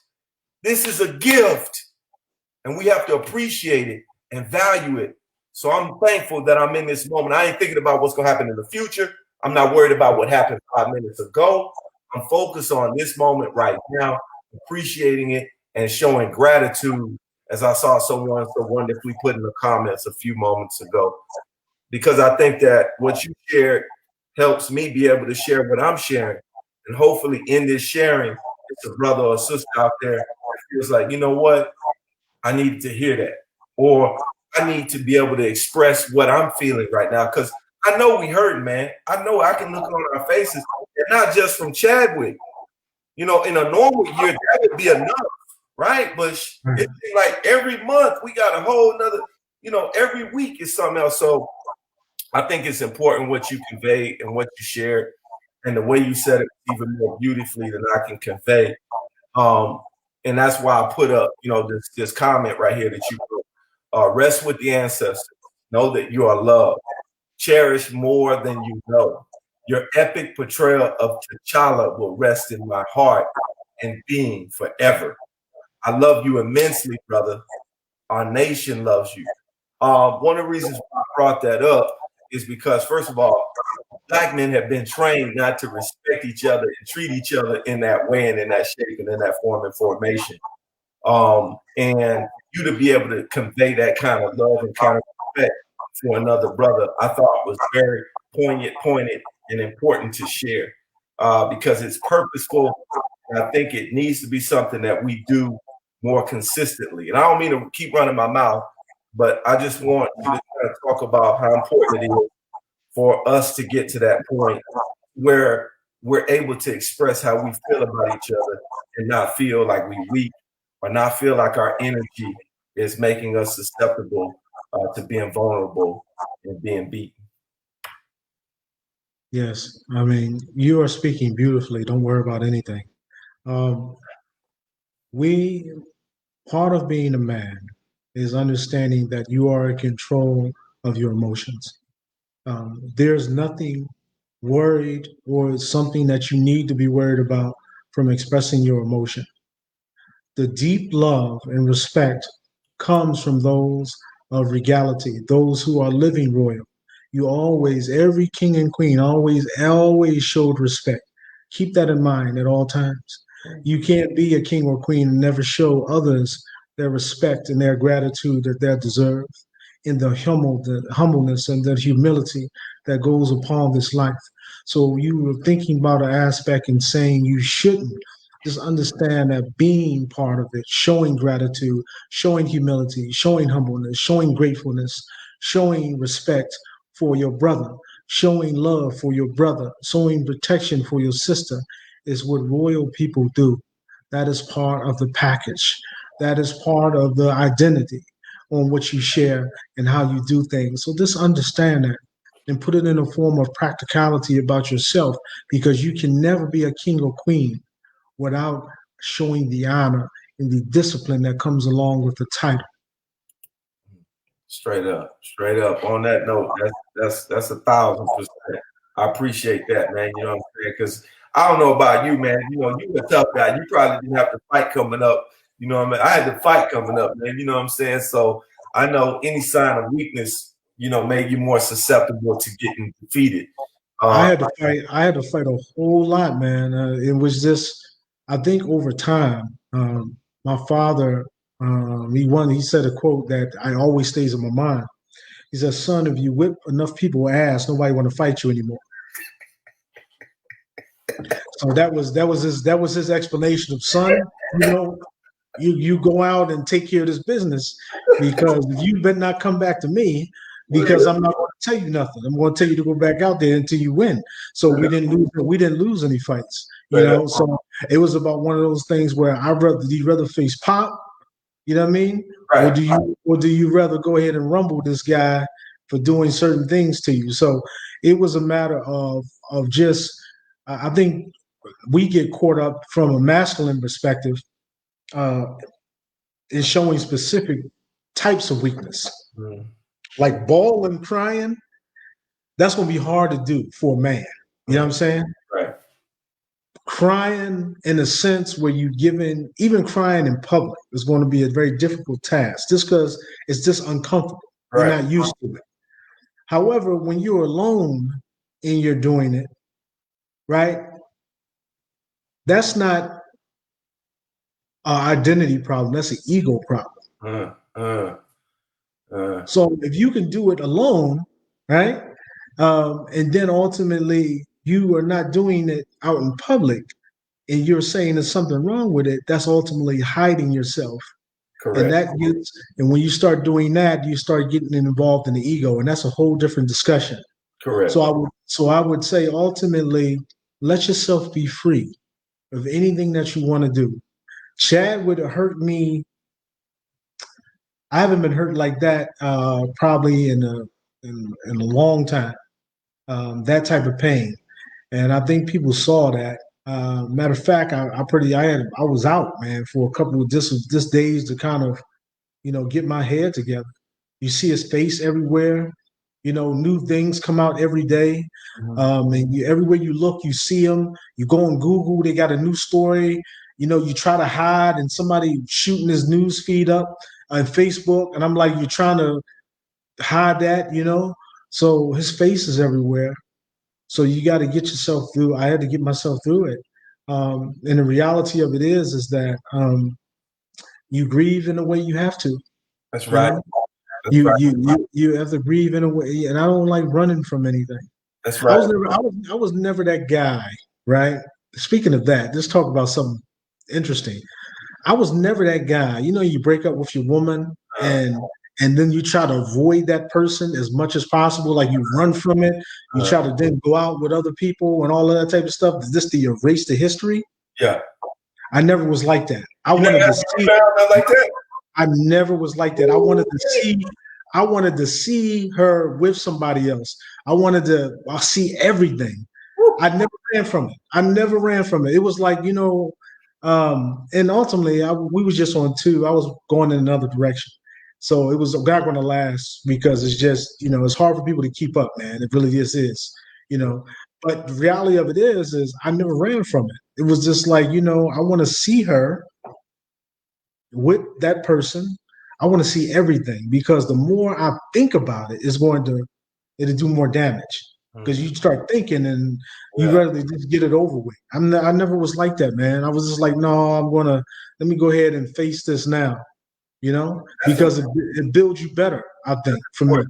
And the reason why I say that's important is because we're in a society where everything is hard to where you can structure how you watch your TV, how your phone operates, the colors, everything.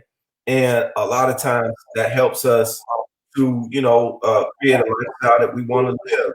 But inversely or conversely, it insulates us from necessary growth and pain that can sometimes cause us to regain our sense of self or to look at ourselves from a perspective that we couldn't get any other way else. They say the comfort zone is the same thing as the dead zone when they're talking about temperature. And that's 72 degrees, either not hot, either not cold, that nothing can grow. So I think that what you're referring to or what you're talking about is embracing it and facing it so that you can begin to elevate from it and use it as fuel to fire and motivate yourself to go to an even better direction so you get bigger, better, and brighter. Absolutely. It's like cleaning, it's like taking the whole glass instead of trying to pour other things in the glass. I'm trying to empty the whole thing and scrape everything out of the bottom. And then basically from that point, you then rebuild it from a structure and you take it and you rebuild it up. Because as long as you just trying to pour and pour and pour and get new glasses and leave that glass there, right? And get new glasses and leave that glass there, that glass is always there. You never dealt with it. You never truly dealt with it. So why not just take it, empty it out, deal with all the pain of the rebuilding, and that way you'll be better than ever. There's always restructure. You create new neurons all the time. When you're able to create new experiences and new things and processes of thought. So nah, you don't run from it. And I didn't run from Chadwick's situation. I just ultimately wanted to deal with it, feel it emotionally, and you know, take that anger and revitalize this world and show them what in real life what the path is made of. Man, that's beautiful. There's a dear brother I wanted taking a drink out of a cup. I caught him off guard, but he's always ready and safe. Brother, Knowledge Allah, I want to introduce you to Memnon. This is a brother you got to have on your platform. Knowledge Born Allah has a great platform. He just recently did his 1800 episode. He does an episode probably every day. He's like you. You know how you be working out? This brother be doing episodes on shows. So he's right 1900 now. Anywho, this brother, he said something that was so brilliant, and I want to share with you, Memnon. To me, a long time ago, he said, we're just doing the work to help and heal our people. And my thing is that the things that you just said to me, Memnon, we have to be able to hear consistently and constantly. And this brother helped us by sharing messages, ideas, and expressions that help motivate us to become better, to focus on those things that Memnon, you've been living about and talking about. So I really just want this brother to share some of his light and connect y'all so you can tap in and help, his audience and your audience can benefit from him too, because one of the things that we want to do is begin to build that unity, build that connection, to remember, so that we can become almost like the Avengers, my brother. You know what I'm saying? Memnon, I guess he'd be Hercules, you know what I'm saying, or Hulk or Black Panther. And you know what I'm saying? Knowledge Born Allah would be Tony Stark, the Iron Man. But he definitely is a man with a plan, and he's definitely doing his thing. Come on in, Knowledge, and introduce yourself and share a little bit of information. Hopefully your camera's working and everything is smooth and cool. Go ahead. Mic check, can I be heard? Yeah, go ahead. All right. Peace and Black Power, fam. Peace. If you don't know Memnon, you're not in this community. I just want to say that. If you don't know who Memnon is, you're definitely not serious in this community, because he don't mix with everybody, but he's aware of everybody that's moving around. Sort of like yourself, brother said. You understand? We've been through some tumultuous times, some healing times. As a matter of fact, to get as close as possible as I could, I was supposed to be with the brothers when they came to the city, and they just, had to do their thing when they got a chance to catch you. But I was there. Mm-hmm. So just want you to know we were sharing the same space. So kick some game on that platform. We want people to know about that so they can tap in. Okay, Dudenow's Radio is 5 years old now, and if you remember hip hop, when hip hop first came out, it was young and wild. It started to mature, and then everything goes through its stages. This platform, Dudenow's Radio, has been in existence for 5 years, 1,800 episodes and counting. Brother said probably right, might be closer to 1,900 than what it was when we last celebrated, and I think that was last weekend. So, but it's to be a safe space, a sacred space where African intelligence is celebrated, where our ancestors are celebrated, where our elders are celebrated, where our peer group is celebrated, and our youth is celebrated. And that's through historical means and also through promotional means. So if you're in business, if you're an MC, if you're an artist, if you're a poet, if you're an author, if you're an entrepreneur, if you're a community activist, if you're doing these things that are beneficial to our people, this is a way station that was created for you to come promote. It's a guest-centered platform versus a host-centered platform. I just play the role of the librarian and the custodian, like consciousness was before the egomaniacs came into existence and started to own it and wanted to play monopoly with consciousness. Our elders directed us to a place if they saw us fit for a certain thing to be able to interact in a certain kind of way. They'll bring you somewhere. They might hit you with a book or two, if you wasn't just a regular knucklehead running around. And I was fortunate enough along the way, outside of my family, my, external family would, lace me with that kind of game, take me to the museum, told me about the Confederate flag. I ain't watched the Super Bowl ever since. You understand what I'm saying? Like, they would just drop little things on you and just let you know what was going on, because you started to show thyself approved. Hundreds of people around the way, but they pulled you in over here, pulled you in over there.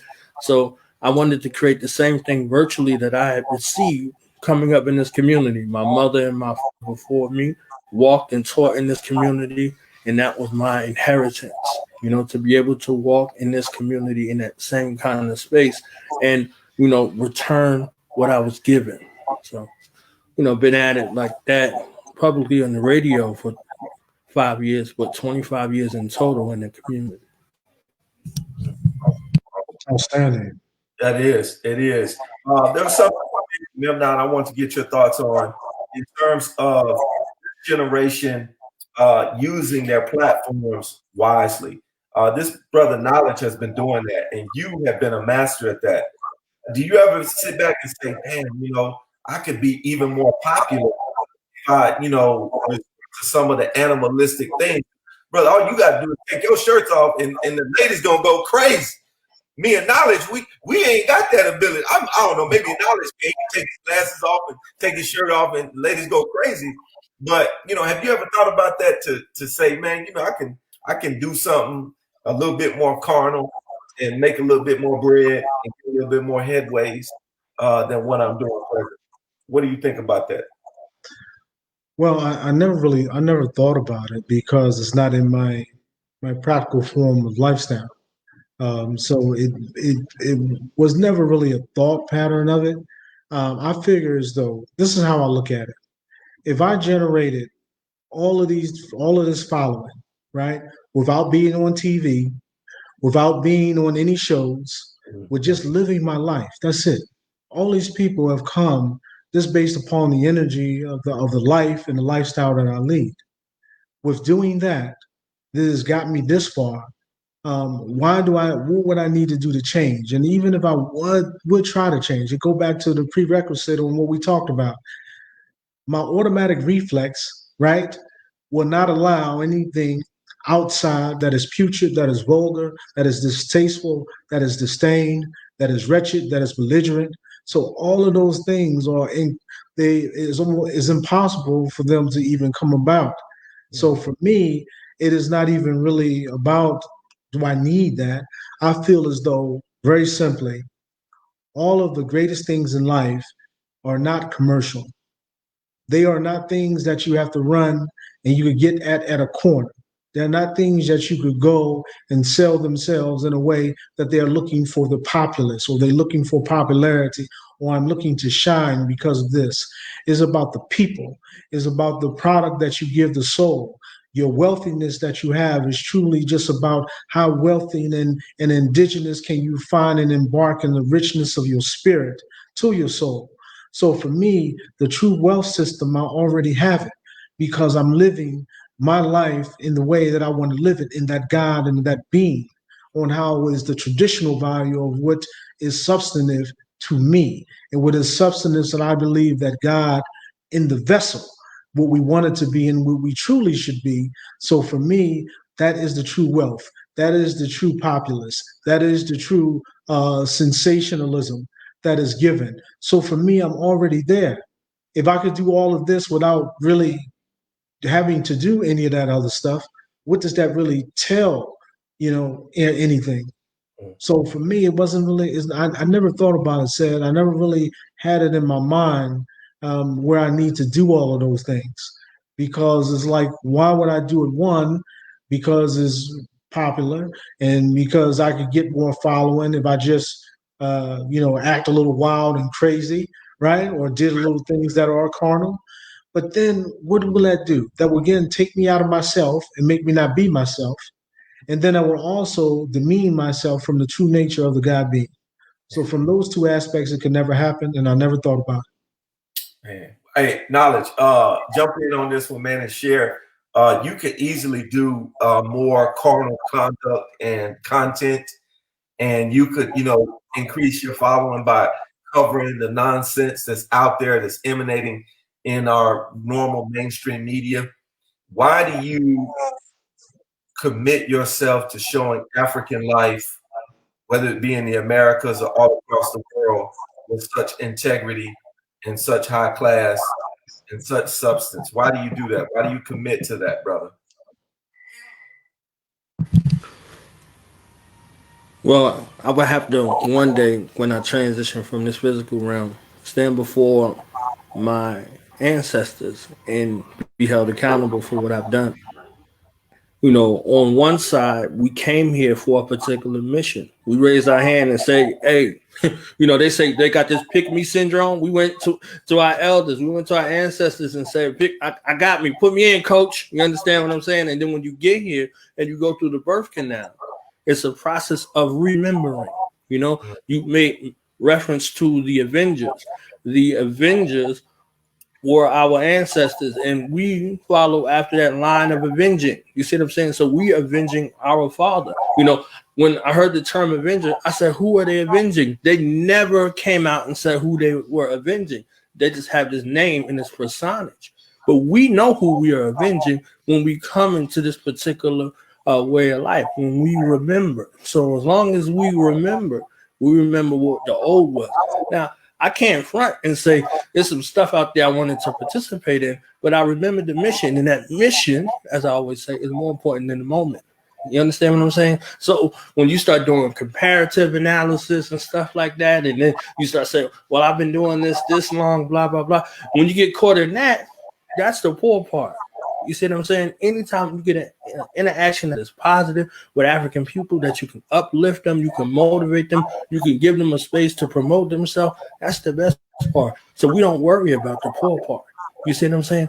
You might get enticed momentarily. You might have a moment to where you're like, oh, man, But I don't do current events for that particular reason, because nothing is current. And a current is something that's in motion, that's moving. You see what I'm saying? So by the time we report on it, it's really past events. It's really past tense. If we look at nature, we get the sunlight that takes 8.5 minutes to reach our core. So even the sunlight that we receive is past tense. You see what I'm saying? So we don't have anything current. The only thing that is current is motion. And if we are in motion and moving properly, we can deal with things currently. You see what I'm saying? And current is also an energy spark. You see what I'm saying? And a conduit for energy to flow through. So the great things about time, and time is relevant to those who have a moment to actually ponder upon it. Time becomes relevant in our reality when we either go somewhere or we waiting to leave from somewhere. And we got to be somewhere by a set agreed time, or we trying to leave from somewhere at a set agreed time. That's when time becomes relevant. Other than that, you relish in the moment and the time that you have. You see what I'm saying? So I believe our brother Chadwick lived his life to the fullest. He died, he transitioned from the physical realm empty. You know what I mean? He did everything he could possibly do. He didn't allow any moment to be wasted. You see what I'm saying? So embodying that spirit and being old, ancestrally, we come from families who live like that. We come from people who live like that. So isn't that a great story to tell? Isn't that a great opportunity to share in the process of veneration? You see what I'm saying? So it goes just beyond the altar. It goes in your lifestyle. It needs to be evidence in your lifestyle. What your tongue says and how you live should be congruent with one another. So in those parameters, it keeps me in the state of discipline. It keeps me in the space of commitment, even when I have human moments. You see what I'm saying? So even when I say, the hell with that, or I ain't feeling it, or this and this is going on, no matter what, you remember, like even the scripture says, remember now thy creator in the days of thy youth. You understand what I'm saying? So it's giving you a mandate and a frame of reference, because we can let life pass us by. We could go through them stages of development and not really see what's going on until we get in the age of reflection. When you see the elders get into that space when they're being prepared to be made ancestors again. So they go through that process, the same process we went through, that circle of life when we were young and we were coming into the physical realm. So that is a lesson and a blessing right there. And these are the kind of parameters that keep me away from a lot of this other stuff. You know, all those other things, just like remember I was just talking about, all those other things are cool, but then what? You see what I'm saying? How long are you going to do? And when you transition from the physical realm, what do you want to be remembered for? Foolishness or righteousness?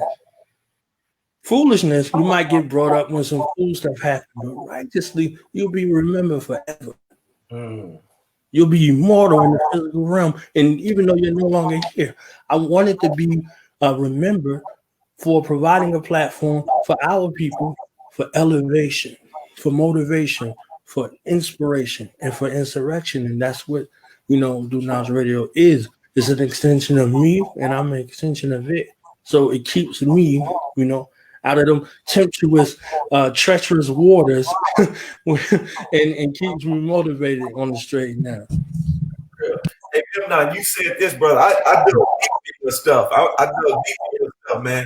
This is what you said talking about the queens. And I definitely want to get knowledge in on this one as well. You say the moon and earth. Man, you a poet, brother. I didn't know. Text message, constant messages of what you mean to someone. Yeah, that's deep right there, man. That I just want to take a second, because people are sending messages all the time. But as Knowledge talked about it, most of the time it's just foolishness. But you're talking about constant messages of what you mean to someone and how they look at you should never be overlooked. It is intimacy. Into me you see. Get the right earth and nurture in your life. Now, brother, can you just take a moment to unpack that knowledge, that poem? I need to snap at the end of it because that was so poetic, man. I think you could be on Love Jones Part 2, brother. Hey, no, I don't think so. Not that. I don't think I can make it. But here's the relevance and the relevancy behind this. First of all, Knowledge, that was beautiful, brother. Beautiful, beautiful, beautiful. I loved it. What this is ultimately, all right. I'm trying to get this camera right. It's like going out. There we go. We have to take this to beginning in steps. Okay, so when I'm talking about that, it was a text message from my lady in that, right? Now, ultimately, I believe all relationships, you should keep it off Facebook and you should keep it private. That's something recent that came out and ultimately was a picture, and then we kind of move forward from there. However, what in reality that was meaning and saying is that what a person does, it is not how a person looks. You should have a taste because we all do, and you like certain things as form as a physical attraction. That's important. It is. However, when you're going on totem poles, that is ultimately at the end of the day around right at this level, and you got these levels to go. So ultimately, yes. So it's not how a person looks. It's not ultimately on how they dress. It's not ultimately on how much money or what kind of fanciness that they have about themselves. It's not about sex. And all of these things have a certain importance to people. And in general, it does. It has a form. However, the real value to everything is the habits. You have to know what a person does when they're not with you. What do they do from the time they wake up to the time they go to sleep? What are they doing with their time? Without me involved, without you involved, without their mama involved, without their daddy involved, just them. What do they do and what do they spend their time on? The next thing you have to look at is that from their behavior of coming to you, are they a person that says, because you hear a lot of people will say, oh, well, you know what? I'll do this if they do that, or I'll definitely do it if they show me this, or I'll do that if they show me this. See, that's a false narrative. You know that? You know why? Because it's based upon a dependency on another person to enact that behavior out of themselves. You hear that? So let me repeat that.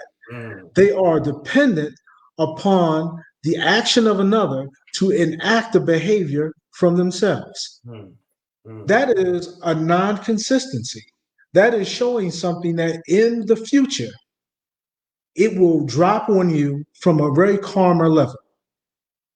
What you're looking for is somebody through purity, somebody who's ultimately in you, giving you all sustaining energy of self, no matter what you do, no matter how you do it, no matter what you stand and do.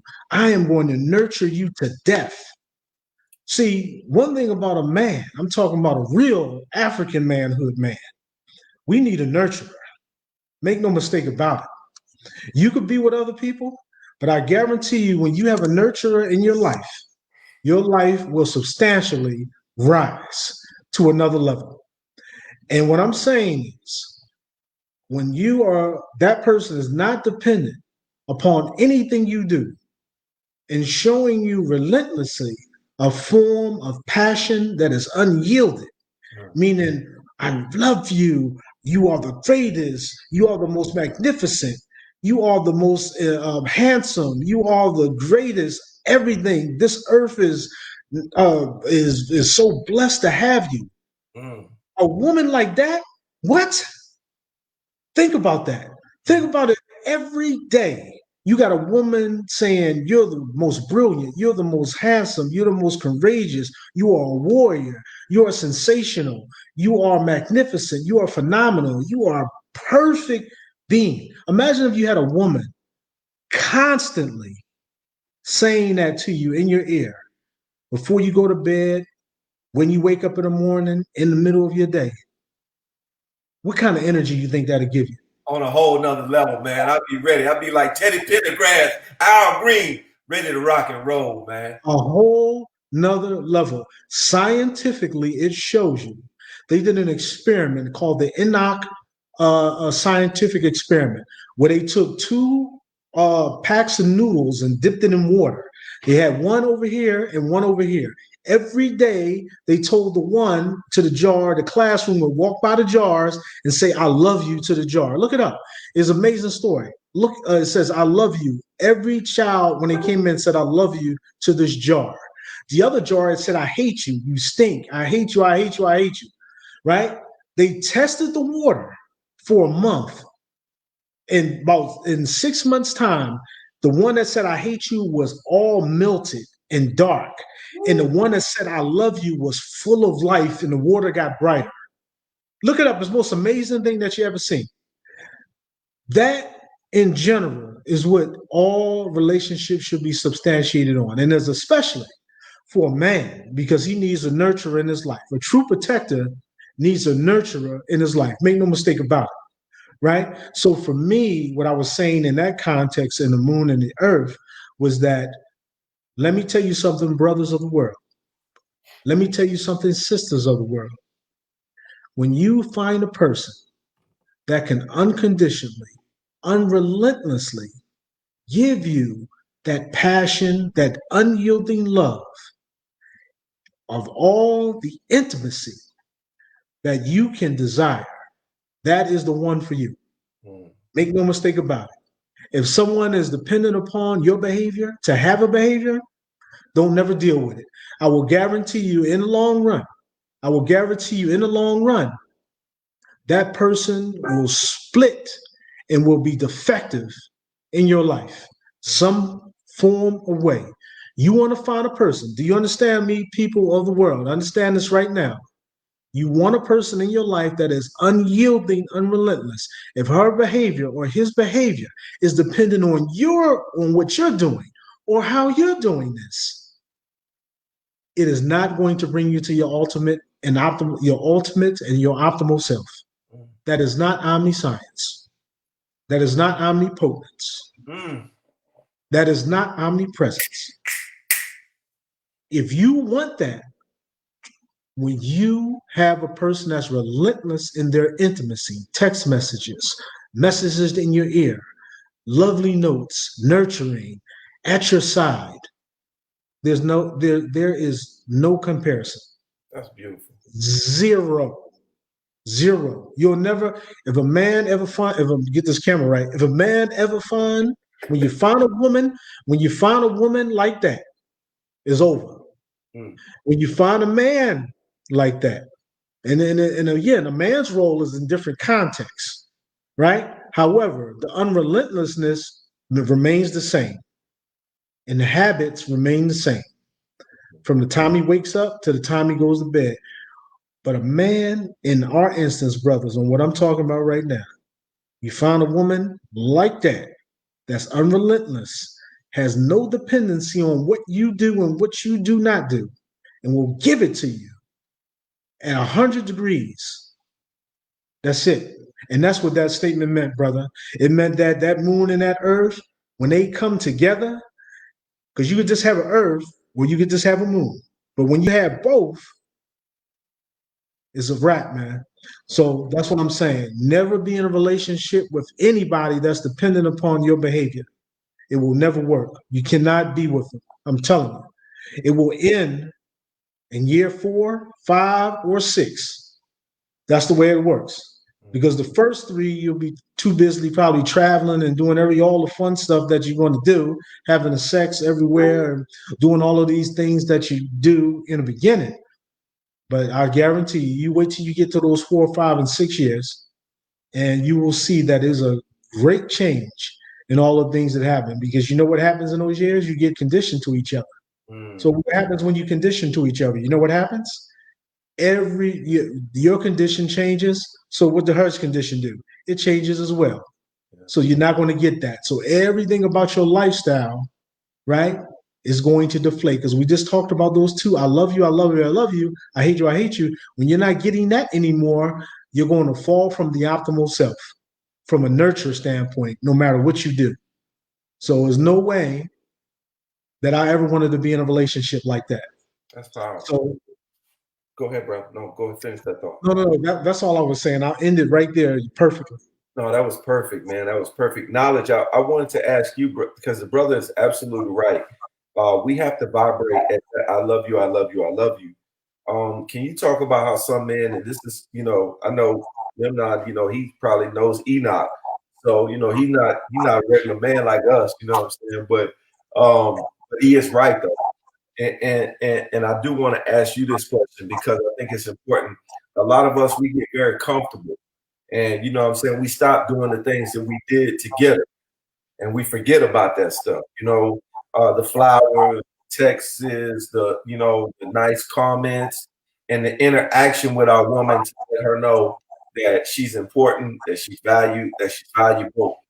We forget to add value to her by our actions. Can you share some enlightenment you have seen, you have learned your time on this planet and the ancestors have shared with you to help us get into that spirit Memnon is talking about, where we keep it fresh, mental, and we keep it moving, like you were talking about, in that current of evolution and growth, rather than being, as Memnon was talking about, caught up into the rote memorization and the monotony to where we lose that flavor that we can all savor. So tap into that, dear brother.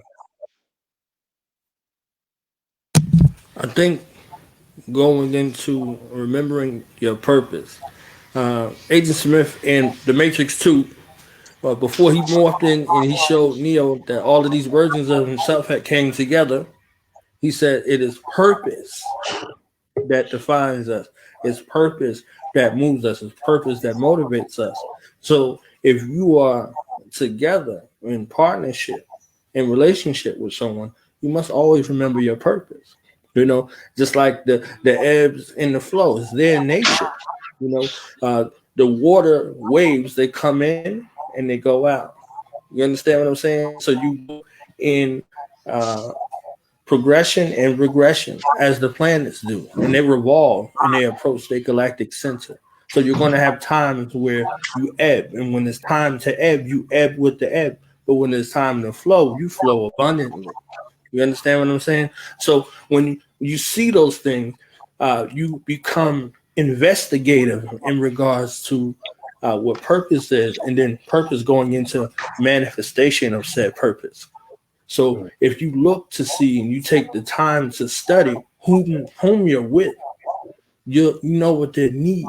You understand what I'm saying? You know what they need. They deal with it in that realm, and they call it love language. Who's that person you're with? What love language is communicating? What do they need? Do they need communication? Do they need time? Do they need patience? Do they need rewards? Whatever that is, you go and learn to master those things. And when you're in the process of mastering those things, these things are a lifetime. So the lifetime of your relationship, the birthing process, the cultivating process, the nurturing process of your relationship in gestation, just like it is in the mind, just like it is in the reality. My second name is born, and born is to bring into existence either physically or mentally. What are you borning into existence together?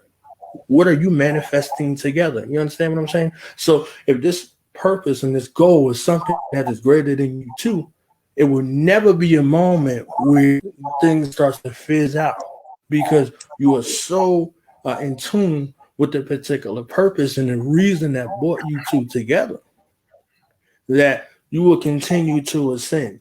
So your foundation and your capstone is the same. So we look at the pyramids and say the pyramids, oh my goodness, look at these pyramids. Our ancestors left them there for a reason. They said no matter what happens to the African, there will always be a galactic center as a point of reference to remember, to return to. Because when you lose your way, you begin to look back. You see what I'm saying? So if you look at scripture, it's the prodigal sons, right? But 36,000 years before that, it's a prodigal son. It's one son that loses his way and comes back. It's not the son that stayed there that was steadfast. So it shows you in the parallel when you begin to split, where you have to look at these things and come back to yourself, because you can lose yourself in a relationship if you're not careful. Because if you want to lose yourself, if they're your everything, when you say statements like that, you begin to pull away from who you are. Your purpose should be everything. The purpose while you're together should be everything, because through the tumultuous times when things are not going and growing in the way that they're supposed to go, we both come back to our purpose, and then we remember why we're together, and then we go stronger than ever. You understand what I'm saying? So when I made the pyramid reference, everybody was marveling at the foundation, but nobody's paying attention to the capstone. If you look at a pyramid structure, it's built from the top down, not from the bottom up. If you look at your life and how you come into being, your head forms first. So this capstone and works its way down into the physical form. And when it's time to come into existence, your body does a flip in the womb, a 180-degree turn in preparation for arrival. You see what I'm saying? So as we look at our relationships, as we look at our goals, our aims, our objectives, our purpose, we have to be able to build our thing from the top down and be able to shift when it's time to shift. Because it could be, okay, you need it, boom. So I give to you. It becomes reciprocal when it's time for the other part. Yeah. You understand? So just as that baby shifts in the womb in preparation for arrival for a safe birth, otherwise it's a dangerous birth. It's what they call a birth. You see what I'm saying? So when we study our enemy did not wait to come to a full-term birth. Our enemy waited to cut out and make their own way. You understand what I'm saying? So when you have that present in the relationship, you're going to have devastation. You're going to have destruction. You see? So if we take it back to nature one more time and we look at the crop, we look at the weed, or we look at that as something that's tumultuous or a test. That weed is there, is present, and it's fully grown when the crop breaks ground as evidence that you have the strongest crop on the planet. So looking back at our relationship, if you go crazy into testing, you want to just snatch up the weed. You don't take the time to appreciate the weed testing the seed. Then we're going to have issues when tests come around, because tests come around. This is a test. We're in the physical embodiment of a test. And our ancestors want to make sure they bet on the right horse. You understand? Because we said, again, just like at the beginning, put me in, coach. Okay, we putting you in the game. It's time for you to perform. But you can't be out there and dropping 50 and thinking the game is about you. Like, no, we sent you. We sent you. And we endowed you with your gifts for the world to see. But it's in honor of us to prepare a way for us to return. That's contractual. Okay, so we're here to make it better. So if we don't have a relationship, when you go back, if we don't have a relationship with the divine, if we don't have a relationship with the creator, if we don't have a relationship with our ancestors, we cannot be whole enough to even enter into a situation with anybody else. You see what I'm saying? Because, and if they don't have that relationship and you have it, they're going to try to make you lose it or sever it, or you slow it down. You understand? So you have to be whole in order to be whole. You know, you can't be fractionalizing that. So when those moments come when you're not feeling whole, you can be made whole again. You see what I'm saying? So in that purpose, that's why purpose is the foundation and purpose is the capstone. And we have that renewed responsibility and we're learning that purpose and we're walking in that purpose. It's exciting every single day. I see elders that's in love, like Baba Baruti and Yabarudi. I see them how they look at each other with a glow when they speak. They look at each other with a fire, but they keep it calm with us. You understand what I'm saying? But you know what's going on if you're paying attention. You know, they're like, oh, you see that African woman speak? You hear the African man speak? Ooh, they so in tune with that purpose, though. They're so in tune with that purpose for liberation for African people, that's exciting. So that's what's oozing from their spirit. That's a great example. You understand what I'm saying? So if you're in love with your purpose like that, and that purpose along the way, someone make you greater in that purpose, someone that you make greater in that purpose, that's ascension right there. You see what I'm saying? And that's always spicy. And that ain't never no fizzle. You understand what I'm saying? How many times you shake that bomb? Hey, that was better than a spicy chicken sandwich from Popeyes, brother, where you broke that down, man. You know what I'm saying? That was beautiful. And thank you for that, because that leads me to this next question. And I know it's on the East Coast, so I don't want to hold you brothers long. But I thank you, and I love you both for taking time to break these things down. Oh, my God, it's so beautiful. And I couldn't think of any better way to close out and to talk about what the Black woman means to us, what this wonderful, phenomenality of magnificence is to us. I mean, I know she's our first home, and I like to say that, you know, the kingdom of heaven is within, and I think it's within the Black woman.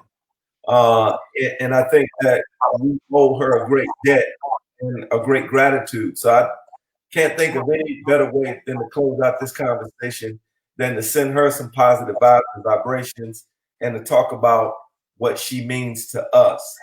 As I grow and learn and become more clear and clairvoyant on my purpose, as you were talking about knowledge, I know that I need to, first of all, apologize for not being the best man, the best version of myself with the women that I've experienced sometimes. And I haven't done anything, you know, out of order, but I know that in the order of all things, I could have acknowledged the pain that they've experienced. I could have protected them better. I could have been a better version of myself for them. And I think about how, you know, the remainder of my life, however long that is, or short it is, then I need to make sure that that's a part of my purpose. What you talked about being zesty, you know what I'm saying, really focusing and concentrating on that. And I'd like to hear from you, brothers, how, first of all, you feel about the African woman, feel about the Black woman, and what is your commitment to her? My commitment is, because I see it all the time, brothers with knowledge, like knowledge and Memnon, not saying you brothers, but brothers that have this gift, they exploit women and they take advantage of them and they want to lay with them and they don't want to heal them. They want to add more hurt and more pain to them. And I think that we have to refrain from that. And I think that we have to be better men. I'm not knocking nobody. I ain't trying to step on nobody's toes. But if I did, I'm sorry. But you got to move them out of the way so real men can stand up and step up to the plate. Because I think that we have to respect her. In our respecting of her, we gain a greater respect for not only her, but ourselves. Because we come from her, right? So I think it's important that we acknowledge her and honor her in all shapes and forms and formations. So that's my offering, and I'd love to hear yours, knowledge, and then we'll close out with Memnon. When we look at life that is fashioned and shaped in the womb space, when we think about a gestation period where both lives are at risk for death daily, if you would take the time to study that simply, the preparation for your arrival, the kind of space and place that this African woman is in, with a life growing in her womb, or lives, because you got twins, you got triplets, you got quadruplets, quintuplets, whatever the case may be. The miracle that is life, born into existence from that sacred space of the womb. If you reflected on it, you would remember. If you had been there in conception, or childbirth coming into existence, if you were present as a man, you have a whole nother respect for life.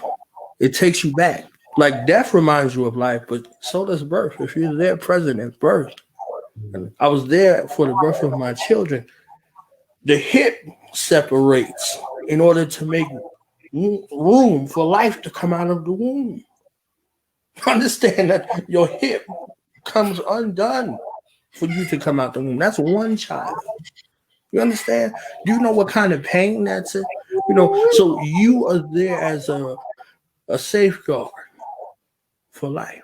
You are there to remove distraction, doubt. You're there to coach. You're there to champion. You're supposed to be welcoming this ancestor into the physical realm in the best way possible, simultaneously ensuring that she is preserved in the best way possible.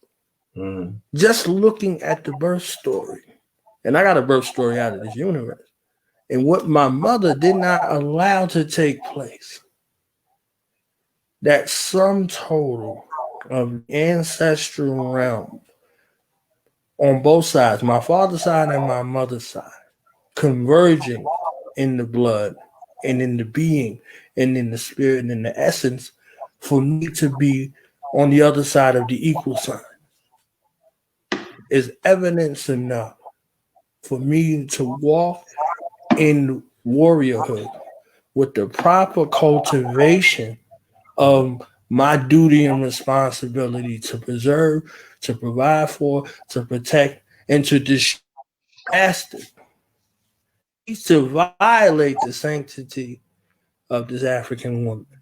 It gets me more renewed in my purpose. Just thinking about my own birth story and then seeing the birth of my children with that renewed space right there. So the miracle that is the African woman is something that is no longer celebrated. We in violation. We in betrayal.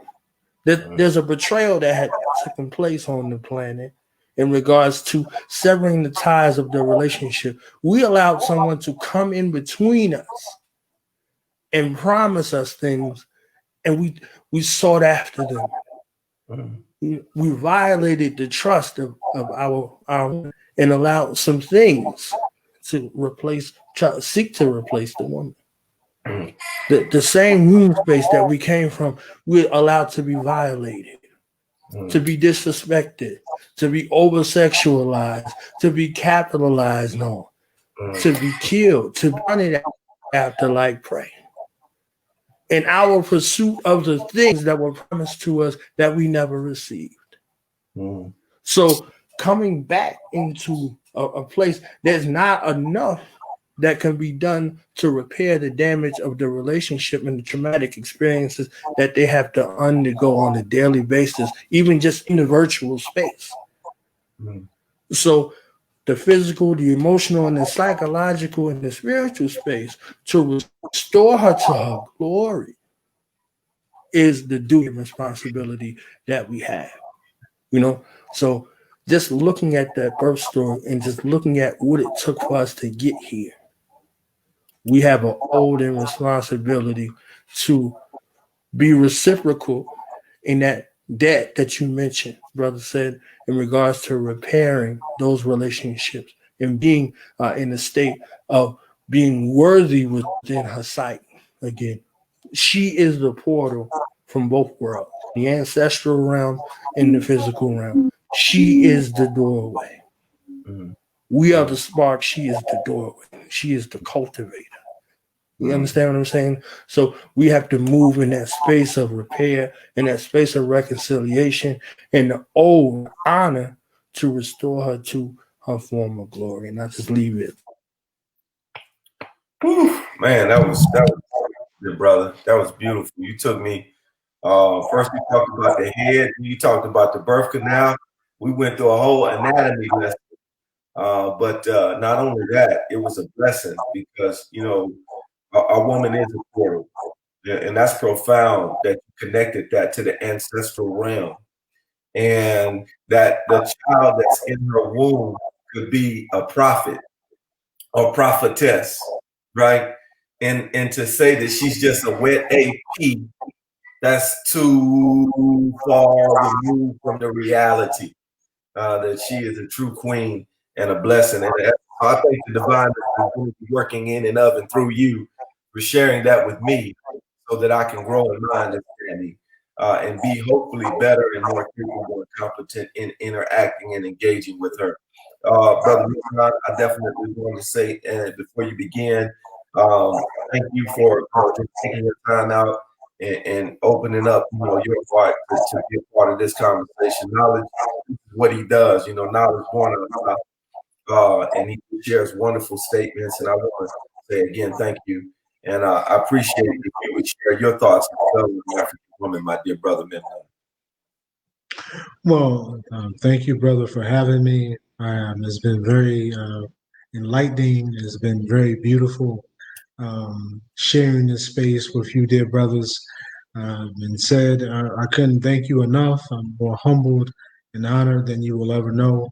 Again, you know how I feel in that aspect of kissing the ground with my feet. So, with further ado, in talking about the Black woman. Mm-hmm. Black woman, you are a queen, you are a goddess, you are a princess, you are the earth, you are the moon. Mm-hmm. All of these things that I say comes along with the understanding of the behavior and the etiquette that is attached to your name. Every single day, at all times, I'll make sure that you are always elevated. Part of the package of understanding you, of understanding all that you stand for, of understanding all the beauty that you are, of understanding how important you are, and understanding how vital you are to this universe, to this earth, to the avenue, to the street, to the corner, and to the world. All of you, Black woman, do you hear and understand that you must live your life, and you must understand your life is more vital and more important than any other being in this earth, because you are the vessel, you are the epitomizer of what it stands for, to understand and cultivate life within inside yourself. So it takes on a form of responsibility, and it takes on a form of natural understanding of your crown to your feet, and understanding that all patterns of queen, all patterns of goddess, and all patterns of woman is attached to a certain form and responsibility of behavior and of etiquette and of a natural understanding of that comes along that will make you, because you cannot just call yourself a woman. You cannot just call yourself a queen. You cannot just call yourself a goddess. You have to understand by mentioning those names that those names carry a certain line of responsibility to them. So I'll leave you with the understanding that you are protected. My responsibility to you is very clear. You are protected from every single element of your being. There's not one here that you will ever have to worry about in my watch, from a nation standpoint, from a household standpoint, and the woman I choose for my life, the woman I would have for my life.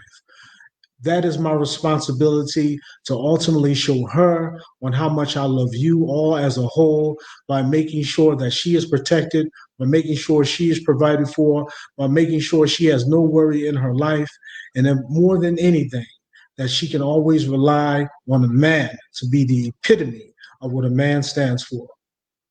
That's what I give to you. That's my natural understanding. Black woman, you are every single element in everything. And I cherish you and I celebrate you every day. Man, that's powerful. That's powerful, brother. I know the sisters out there smiling and, you know, they feeling good and the vibration is elevated and everything, man. Thank both of you brothers for just being amazing and definitely I gotta send you guys the book. I gotta send you guys make sure y'all get your emails. I'm gonna definitely send y'all one. And before we go, I'd like to close out with the meditation, something for us to meditate upon, because you talked about how important it is. And definitely, you know, I just open it up and read. I did it on your show too, Knowledge, and you know what I'm saying, it resonated with somebody. So they reached out to me and they actually got a copy, man. And you know what I'm saying, I definitely want to say thank you for letting me use your platform to share this. We ain't doing this for money, we're doing this for love. So I just want to share this before we go. I'm opening it up wherever it goes. Don't worry, everything will work out for the best. Believe it in your mind. Feel like you will receive it in your heart. Each moment, work diligently to achieve it in your life. It is not easy, but it will come. And we must continue to believe that it will come and expect that it will come and do everything in our power to make sure that it comes and it is given. Hold steadfast to the vision, to see, the faith to believe, and the will to do whatever it will take to get you to where you want to be. Definitely, man. You know what I'm saying? We want to send that energy out to our people. We want to resonate that on a real level. You know what I'm saying? Is that we are the ones that we're waiting on, and there's no more time to wait or waste. We got 86,400 seconds and 1,440 minutes that we're so blessed with. And I'm humbled and I'm honored that you brothers would take some time out of your day in the present. And it's truly been a gift that you've given unto me. So I love you. I appreciate the divine working in both of you brothers and sharing. And please, in the comments, give these brothers some love, man. You know what I'm saying? Give these brothers love, man, because they are dedicating themselves to being vessels of love. So definitely we'll be talking soon. If you would also go follow Memnon if you're not following this brother. Most of y'all probably are following already, watching how he take his shirt off and be doing all them exercises. Follow Knowledge. The Knowledge, he don't take his shirt off, but you know what I'm saying? He got some good stuff on there too, you know what I'm saying? So follow these brothers. Press like on Conscious Mindset as well. So, hey, man, much love and respect to both of y'all. And let's do this soon, okay? Thank you. Peace. Have a beautiful night, man. Peace, Black. Peace. All right, we got my sis back on. And Jabati, tap back in. What's going on, sis? Slide over so we can see you. How do I sound now? Okay, you sound a lot better. We wanted to give y'all this poem and let this sister shine her light. Please make sure you follow this sister. She's on Facebook and press that like button on Conscious Mindset. They be hating on us, you know what I'm saying? I want to show this love that we be trying to show our people. We ain't trying to exploit our people. We ain't trying to abuse our people. We want to love on our people, and we want to help our people become the strongest, most potent, powerful people that we know our people are capable of becoming and being. And thank you, dear sister, for your patience. She's been waiting for a minute to come back on and shine her light so bright. So we're going to hold tight and let her do that. You know what I'm saying? So So please tune in, open your ears, so this sister can give you some of those high vibrational, poetic lines of melodious and syncopation that will help you find your divine light and elevate and feel these good vibrations tonight. So please stay tuned to the Muse. Ashe, I thank you very much for having me on. I wasn't just waiting for my time to speak. I was learning and listening to things from a male perspective, which is always good. But I really think, thank you, Sister Carol. I really think that I'm gonna switch the poem. I know you want to hear the tab, but the Oh, tab good. Do what your spirit feels. Do what your spirit. Do what's real to your spirit, because that was that's what on people topic. got to get into. We got to tap into the spiritual realm and really feel it. So go ahead and do what you do as we bring in Baba Jabadi Powell. So you know what I'm saying, we can hear it. Jabadi, hold on tight, man. Absolutely. Hey, we got a powerful, powerful show for you. I'm gonna give Miss Muse her time to do her thing and enlighten everybody to her power. So hold tight, Jabadi. Go ahead, dear sister. So this poem is about self-love. This poem is about a week old. So this is a brand new piece. And this one is for the ladies because if our men are going to go above and beyond to love us, we can't make that too difficult for them. Mm. So yes, I said that. So this poem is titled I Love How I Do Me. Mm. I love how I do me.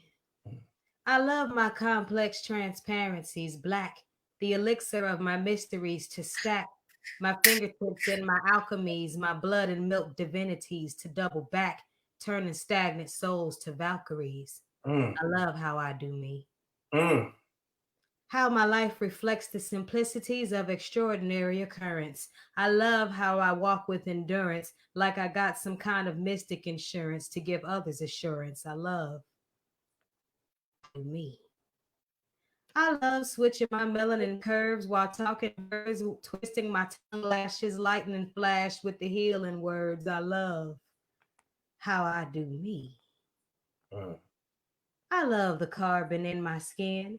Like my riddles are drunk on gin, my lips love to spin to see if you can solve what's within. I love my chameleon grin. The lessons and the blessings from the dark and light places I've been. I love how my eyes glow when lions dance. Ancestors, who the things I do with ink pens. I love to tell tobacco to cash in while curling my lips around Olivia's cigars, the nears and fars of my battle scars. The fire in my hips birth these lyrical bars. I love how I do me. I love to be that mirror for my sisters to see. I love my own boldness, making cat toys of chauvinists. How my energy's replenished when the millions think they stole it. I just love the moment. Take a moment to behold it. I love how I do me. I love my details. I love my smile. My gratitudes to heaven. It must have taken a while. I smile and humbly accept to bless and nurture the rest. No silicone needed. I love my natural B plus breast. I love how I do me. And all three, I love my eyes. I love solving quadratic equations in the skies. How Mm. lames make certain rivers go dry with all my inner knowings without having to pry. I love how I do me. And hopefully, blessed be, this be a moment in time where you would be inspired to look deep into your soul and give it a try. And you love how you do you. I answer Muse. Hey, that's that fire. That's the fire right there. That's that fire right Thank there. you. Yeah. And I think it's beautiful that you dropped that, because your poems are always about empowering sisters and getting brothers to realize that that doesn't make them weak. You know, a strong woman doesn't mean that there's a weak man, or that man has to be weak to engage in a relationship with her. No, strength is necessary on both sides of the yin and the yang, and the balance, or what they call the polarities or the Oh, spectrum. absolutely. Because if Right? we look at relationships from the viewpoint of an African standpoint, we understand that we were friends before we became lovers. I mean, the romance, the butters and butterflies and roses and chocolate and all that is fine, but it's romance, meaning romantics, that didn't come from us. Our relationships were based on the love of the universe, the love of the village. How was this union going to serve the entire village? See, in some African traditions, you knew who you were going to marry when you were a child. So that friendship started then. You see what I'm saying? So if we don't learn that friendship without this, we have to give back all the traditions that don't really belong to us. And in terms of relationships, it's the first place to start. Ashe. Please tell everybody about your project. And we want people to tap into that because it's so meaningful. We see every day, people talking about 1111 or 444 or whatever the case may be, how, there are signs and symbols and numbers coming to us. And sometimes they don't know what they mean. So it's a beautiful thing when you have someone who can break it down and explain it and make it relevant. And you can make things that are unseen evidence. So I really want you to talk about that and give that to people as a present that will help them better understand their present and their future. Absolutely. Well, besides being an artist, I consider myself a divinatory artist because every person is a work of art. And I really don't like the terminology reader per se. But I am fluent in 16 different forms of divination. But I don't just answer people's questions about their lives. I like to answer the questions and then sharpen their own intuitive abilities. So I'm actually preparing to come off of my social media sabbatical, if you will, to go on to show and teach mystic courses about some of the basic fundamentals that people can do to sharpen their own intuitive gifts. Because anyone that comes to me for a reading per se, my goal is to get you to a place where you don't need to talk to me. So in the meantime, in between time, you can find me at www.poeticallymused.org. That's poeticallymused.org. And I'm Ayansa T. Muse. Ashe.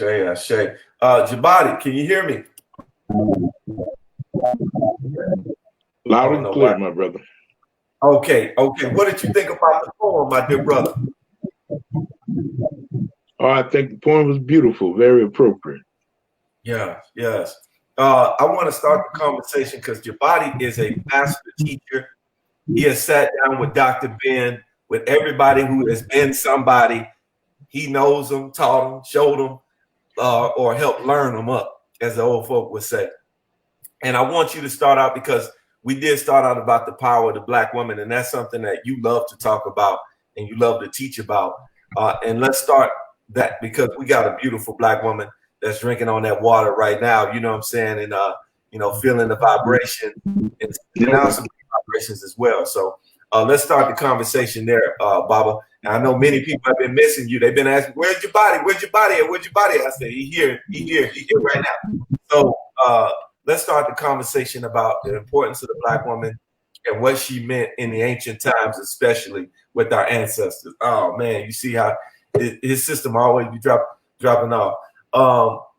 But yeah, we're gonna talk about that for a few moments because we think that's important. Boom, you look great, man. Go ahead. Thank you. Well, undoubtedly, the African woman is the center of a culture. Without woman, there's no nation and there's no civilization, there's no culture. So she is the center of our experience. And one thing about that is that she has to reclaim her proper place in order for us to go anywhere, in order for us to go forward. Black woman has to understand her role and her place in the universe and her place in society. And she can only be that when we begin to understand who she is and what she represents. like for an example, we talked about before, the kingship. And there's an old African proverb that said every king has a woman. So putting woman in that particular position, because she's the one that put the man on the throne. A king can never be enthroned. Hey, Yes, sir. Figure it out, man. It sounds real choppy. Can you make your network better? Before we close out, Muse, I don't know why his computer's messing up, but sisters, what said again? When you got a lot of powerful energy on the line, I'm telling you, man, they be trying to hate. It's they don't want the people to get this knowledge. I'm telling you, because you can actually mute mine out if it'll create a stronger signal for him. Okay, maybe so. But I want people to get your poem and learn more about what you're doing. So say it again, one more again, and thank you for those that are tapped in, because we got a special treat for you. We do want to definitely give you something for tapping in and tuning in with us. But please let people know how they can get the poem, or they can get access to the great things that you're doing as we get Baba's technology right. Oh, well, that poem is not released yet. So I have to put something behind that one. I told you that poem is only a week old. By the time y'all get that one, it may have a couple more stanzas on it. Okay, well, I don't think the people will mind that. You know what I'm saying? It's true. I wrote that poem like a week ago. My published work can be found on my website at www.poeticallybeings.org. I currently have Crying Diamonds, 11 years later, which is my first-born publication that revised and put back out, but it was originally published in 2008. And then I have Memoirs in Waiting, which is where your favorite poem is from, the tab. And that can be found online as well. And then I also have a website full of my signature readings. So that's what I have solid and ready to go now until I get the Mystic Courses straight. You know, it's important for us to tap into this while we take advantage of this opportunity to discuss. And you know, I've been seeing a lot of sisters say, they read, or I know you don't like that word read, but they're tapped in, and they feel that there's a strong connection going on right now. 2020, you were mentioning, and I want you to go back over the significance of 2020, the numbers, and how all that correlates, and why so much is going on right now. They seem so crazy, but there's a reason why that's transpiring, why all this is happening, and why we're seeing all these things occur. And it has a lot to do with, the numbers and those components. And I want to go over this real quick, because a lot of people are afraid to have this discussion when it comes to numbers and when it comes to understanding the science of nature and connecting that with our present reality. They've been conditioned and trained that no, that's wrong, that's bad, that's going to get you sent to hell. But can you break that down so better we can understand and we can comprehend why we need to be able to tap into this information and be able to use it for our benefit? Absolutely. Well, and almost every spiritual text there is, especially coming from a Christian root, understand that everything done in the dark must come to the light. And this is a time that is ordained by the quasars, in which there is a mass awakening in people's spirits. The problem is the Bible did not go into detail, because the mass awakening is the return of the ancestors. So we're dealing with a lot of people whose ancestors, whose DNA is speaking up to them, and they're seeing the magic that our ancestors had long before we went through a 400 plus year Holocaust that messed up the entire vibration, because years of abuse will tarnish and destroy the spirit. But that information is being recalled to us. So, of course, there are a lot of people whose intuitions are waking up, because in one way or another, we have all been here before. But that puts people at turmoil with what I call spiritual gatekeepers. And those are people who, want to who are professional diviners, but they want people dependent on them. I don't want people dependent on me. I really don't.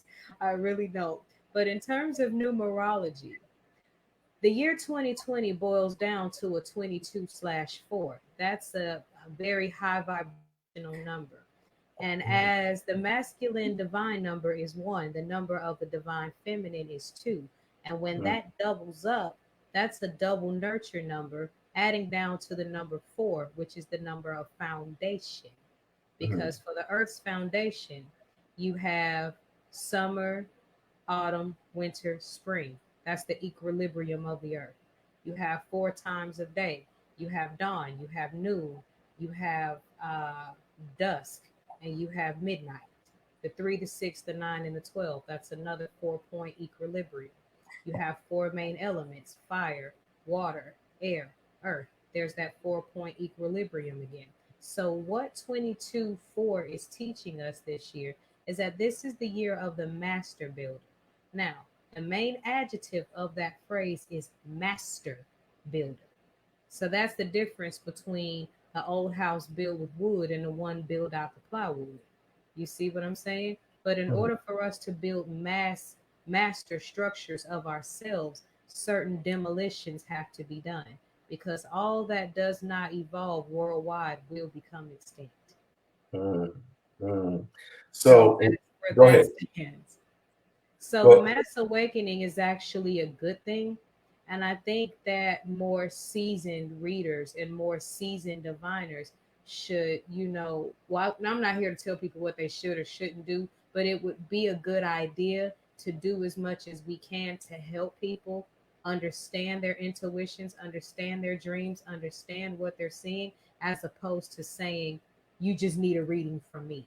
No, no, no, no, no. I'm here to teach people how to read themselves. Now, when you talk about reading yourself, a lot of us be like, man, I barely know how to read English. How in the hell am I going to read myself? And there's so many different sciences and so many different folk out there saying this, and my rising sun, my moon is this, and I'm this and that, and many people are even talking about the Monica and the Brandy verses, how she's a Scorpion and she's this and she's a Virgo, and all of these different dynamics, and it becomes so confusing for a simpleton like myself. I'm trying to figure out what's really going on. So is there a simple cliff note at which a brother can look at and be like, okay, all right, this is that, that's do you really have to go into it deep? Or is there a way to make it more simplistic so that a simpleton like myself can better understand?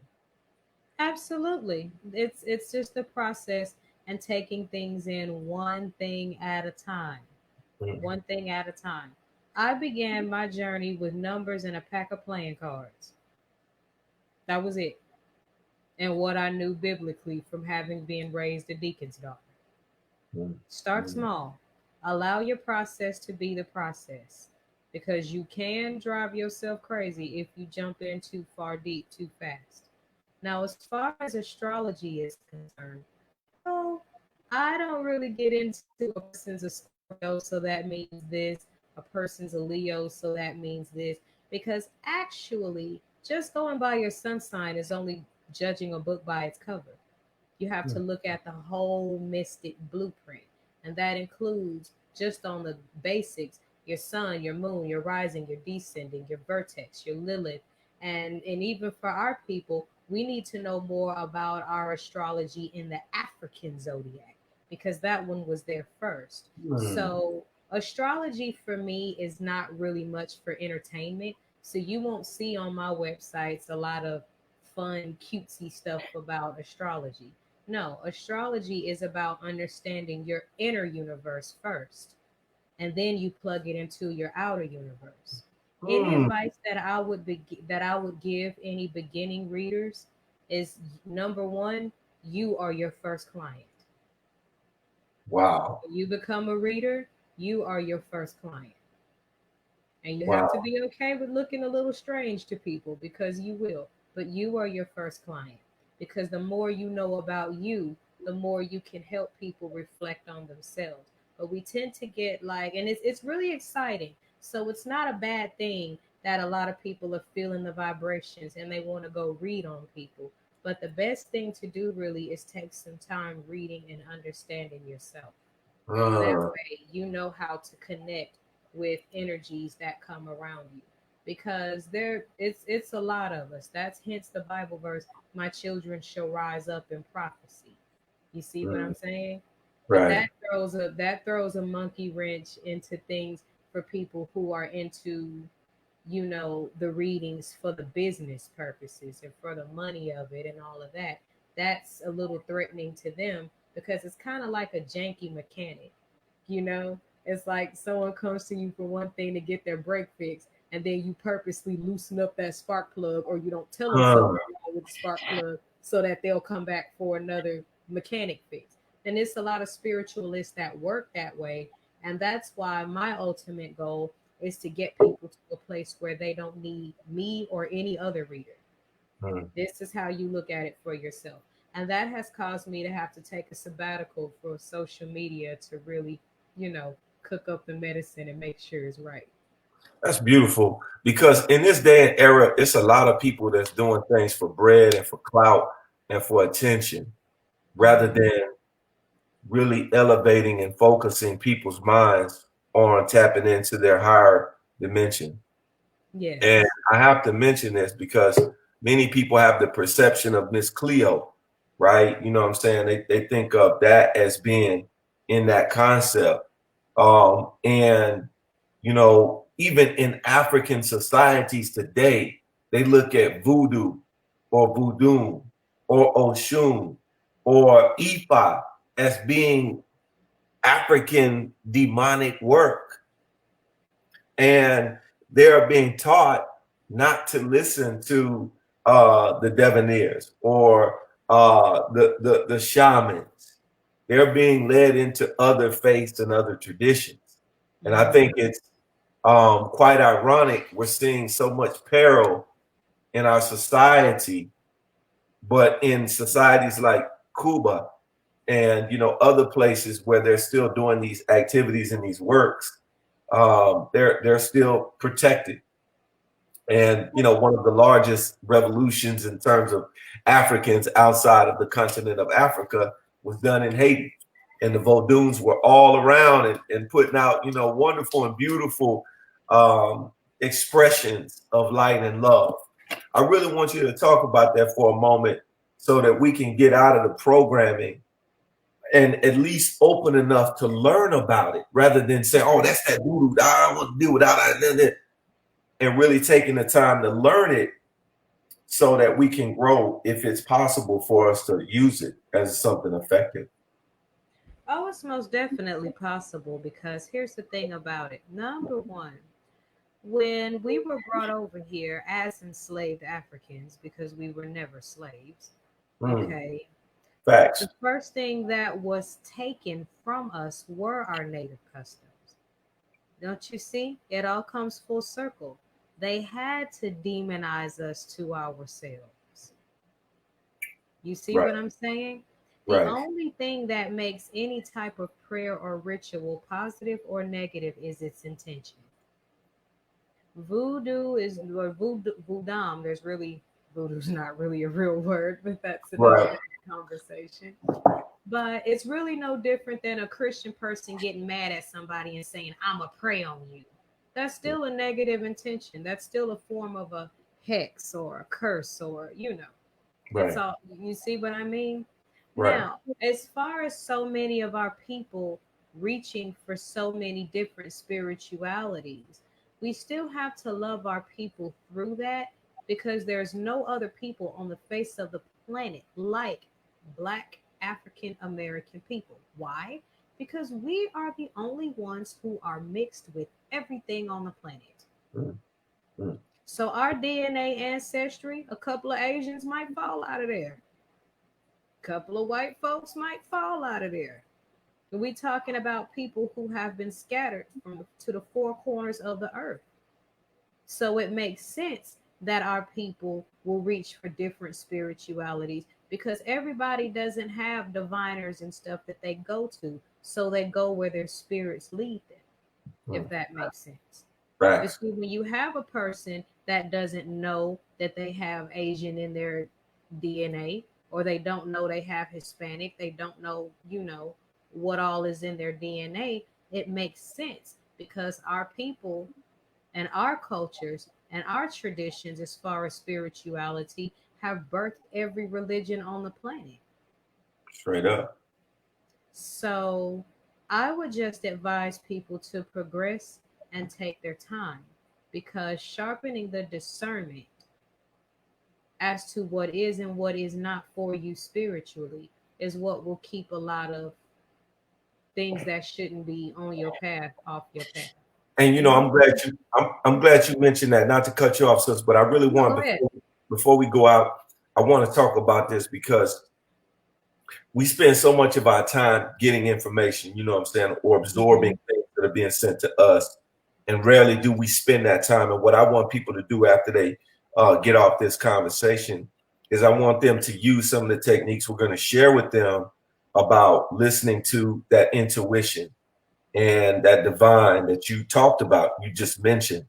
Because I think for our people especially, we need to tap into the spiritual Wi-Fi.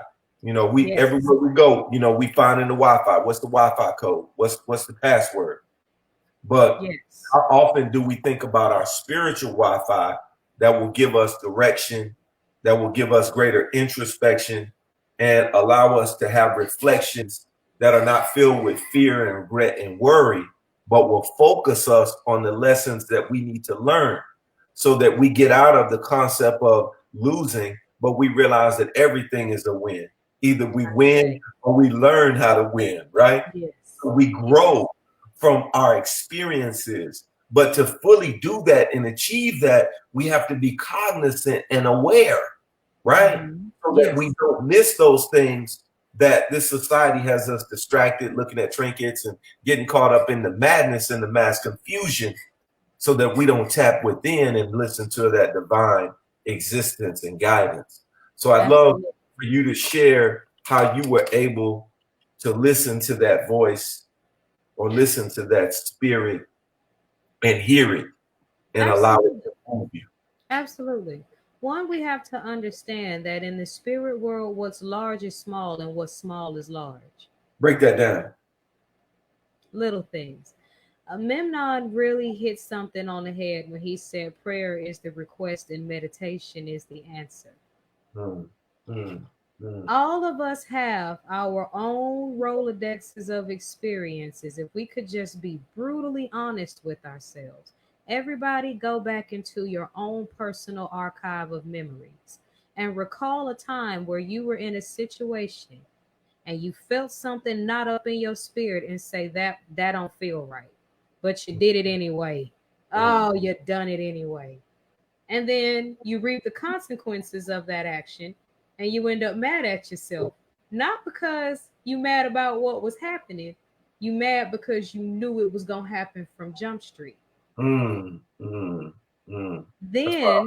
you recall other memories in your life of how well things worked for you when you trusted your intuition with no proof that it would work. Because the more, Memnon, I shaded that brother. And he was talking about, the physical workout and the mental workout. That's a huge part of the mental workout, the intuition workout. Somebody can say something to you, because I know you said something about shamans.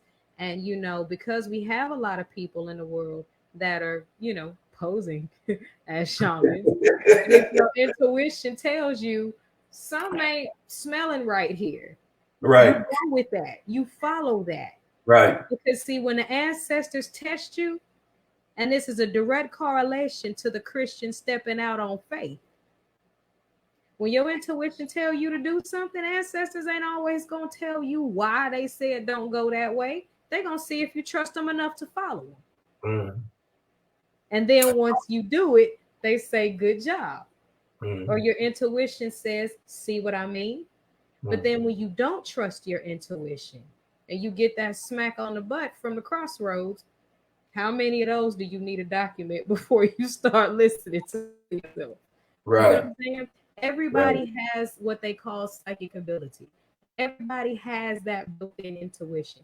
It's just a matter of ceasing to ignore your own alarm. That's powerful.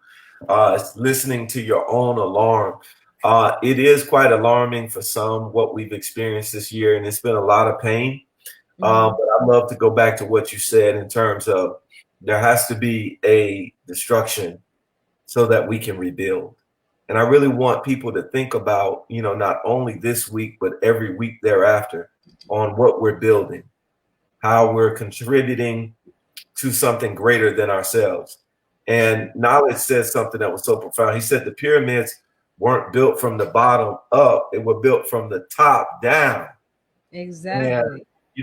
And the thing that's so important and so important for us to focus on and concentrate is that these concepts and ideas that we have in our minds, these 60 to 70,000 thoughts that we think a day, and the power and the impact that they have upon us, we have to tap in, like you just said, and how you've been saying, so that when we're at that crossroads, we're not listening to the wrong voice. We're not heeding the wrong call. And we're not making a decision that is not in tune with our nature.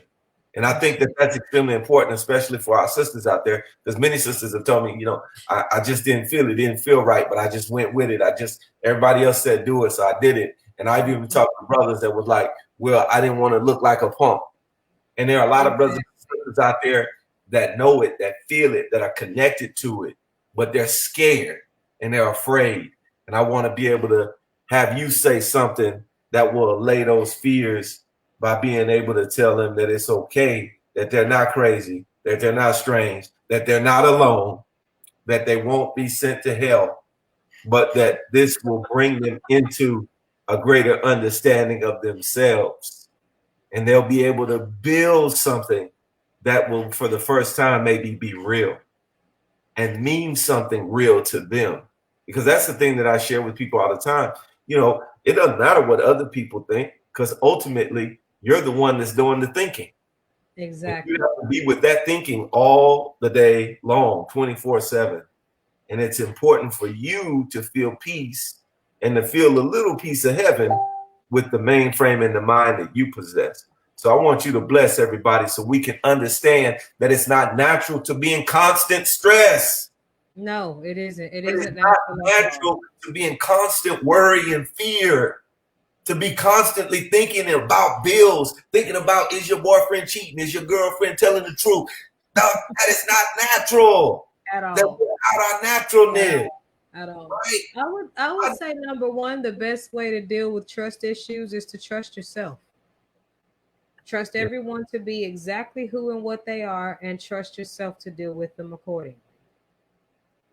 You know, um, I would also say that we are in the worldwide, we're in a great state of evolution, and it's not easy. But what we have to understand is changes for the better and changes for the worse are both uncomfortable because they both require you to come out of your comfort zone. And oftentimes we get comfortable in the things that are not good for us. Okay. Now, as far as people wanting to go along with, I didn't feel right, but I went through with it, or I felt pressure, or I felt this, or I felt that. What is that lining up with how you are initially feeling? Because intuition, discernment, all of those things are tied in together. But in undoing generational curses, because see, we have to understand we come from ancestors who were forced against their will, who were forced to go along things against their thinking. And that's in our DNA. You see what I'm saying? So, hey, 1111, Ashe, Ashe. Hey, quadruple intuition. You see what I'm saying? Because at this point in our lives now, we're not doing this self-healing and this cleansing for us. That's what's making this pool so hard. It's not just for us. We're doing it for our lineages, and we're doing it for our future generations. So Shay. we have to clean up on both ends. And it's important to also be very kind to yourself in the process. You see what I'm saying? You have to be kind and let yourself enjoy it. Heck, I say learn to love your crazy, because your illusion of normal was a farce. There was no normal. What are we talking about? Thank you. And we were given a normal that was never ours. Boom. And we're gonna stay there for a second, because I really want everybody to put something in the comments and to comment on this. Thank you, sisters, for the love in the comments. I appreciate absolutely loving all of it, and the brothers too, because I know it's brothers out there watching. Don't think that it's just for the sisters, because I think that these conversations right here are so important. You wouldn't believe how many people tell me, I used to think I was crazy, or I used to have these thoughts, and I thought I was the only one, or I was the only one in my family, or everybody would come to me with their problems. I was the black sheep. And I think a lot of times we think that we're alone, and we think that what we're thinking is crazy, and we think that it's not normal. But what you just said is so important. Who told you what was normal is normal? Exactly. How are we so far away from realizing that what we naturally think and what we naturally feel and what's organic to our nature, that's what's normal. Exactly. And everything about that was taken away from us. Absolutely. From the food to the programming. Absolutely. I was over here about to jump out my seat when Brother Memnon was like, TV off. I did that years ago. Boom. Years ago. Boom. Because this, we have to be careful what people put in here, because absolutely. Energy, thought becomes word becomes action, energy becomes physical matter. Absolutely. And that's why it's so important for programming like this to occur and be discussed and be spread. That's why we really want you to share this, not for our own personal advantages or no nonsense, but that we would be surprised how little often people hear the messages like this. We hear messages of WAP, and we hear, get this money, or I'm going to kill you, or, I'm better than you, you're not better than me. We hear those messages constantly and consistently, and we don't realize the damage that it does to our body, what it does to our mind, what it does to our psyche, right? There's a reason why they created gangster rap. There's a reason why they have created a lot of different things that we have become consumers of, because it decimates and destroys our ability to tap within. One of the things Andre 3000 said, he said, I don't smoke and I don't drink so that I can keep my antenna clear and clean. And I'm able to register into the higher forms and formations. Now, I'm not saying we all have to do that, but I thought that was beautiful at that time that brother said, I have to be able to use my mind what it's for, not for collecting trash and garbage, but for me to be able to tap into my purpose, to be able to understand that I'm divine. Absolutely. I think it's important, dear sister, that we say this and we express this, is that if you wake up tomorrow only thinking about what you have to do at work, you haven't done any work. Exactly. The real work is how you begin to develop yourself into a better entity, how you can better maximize your energy, how you can better form relationships and grow in accountability and responsibility for who you are meant to be. Exactly. One of the things that sticks out to me, and I'll close my mouth so you can go ahead and teach, is that in the movie Roots, when, Papa he held up his son, he said, behold, the only thing greater than thee, and that's the universe. You know what I'm saying? And that oneness with that universe means that we are not an accident. We are not what our 5th and 6th and 7th grade teacher told us that we would amount to be. Exactly. We are far beyond that. You know what I'm saying? And regardless of what our parents did or did not do, regardless of what we've experienced or how we've overcome or what we're coming through, I know and understand that we are so powerful, so amazing. And I just love how you're able to convey that and say that. And I wish others would tap into not wanting to be you, because we got so many people out there following other people trying to emulate them rather than understanding that's not a bad thing. It's not a bad thing. It's not a bad thing. And I want you to finish what you're gonna say. But let me be clear. Go ahead. It's not a bad thing. It's not a bad thing. But that might not be the thing that's best for you. You Right. might need to be you. And that might be a part of your nature and your development. But go ahead. So everyone has groups of people that showed them parts of themselves that they wanted to be. You know? I Because should. I'm not gonna lie, when I was a child, you couldn't tell me I wasn't Storm off the X-Men. You couldn't tell me that. Every Right. time it rained, I was like, I did that.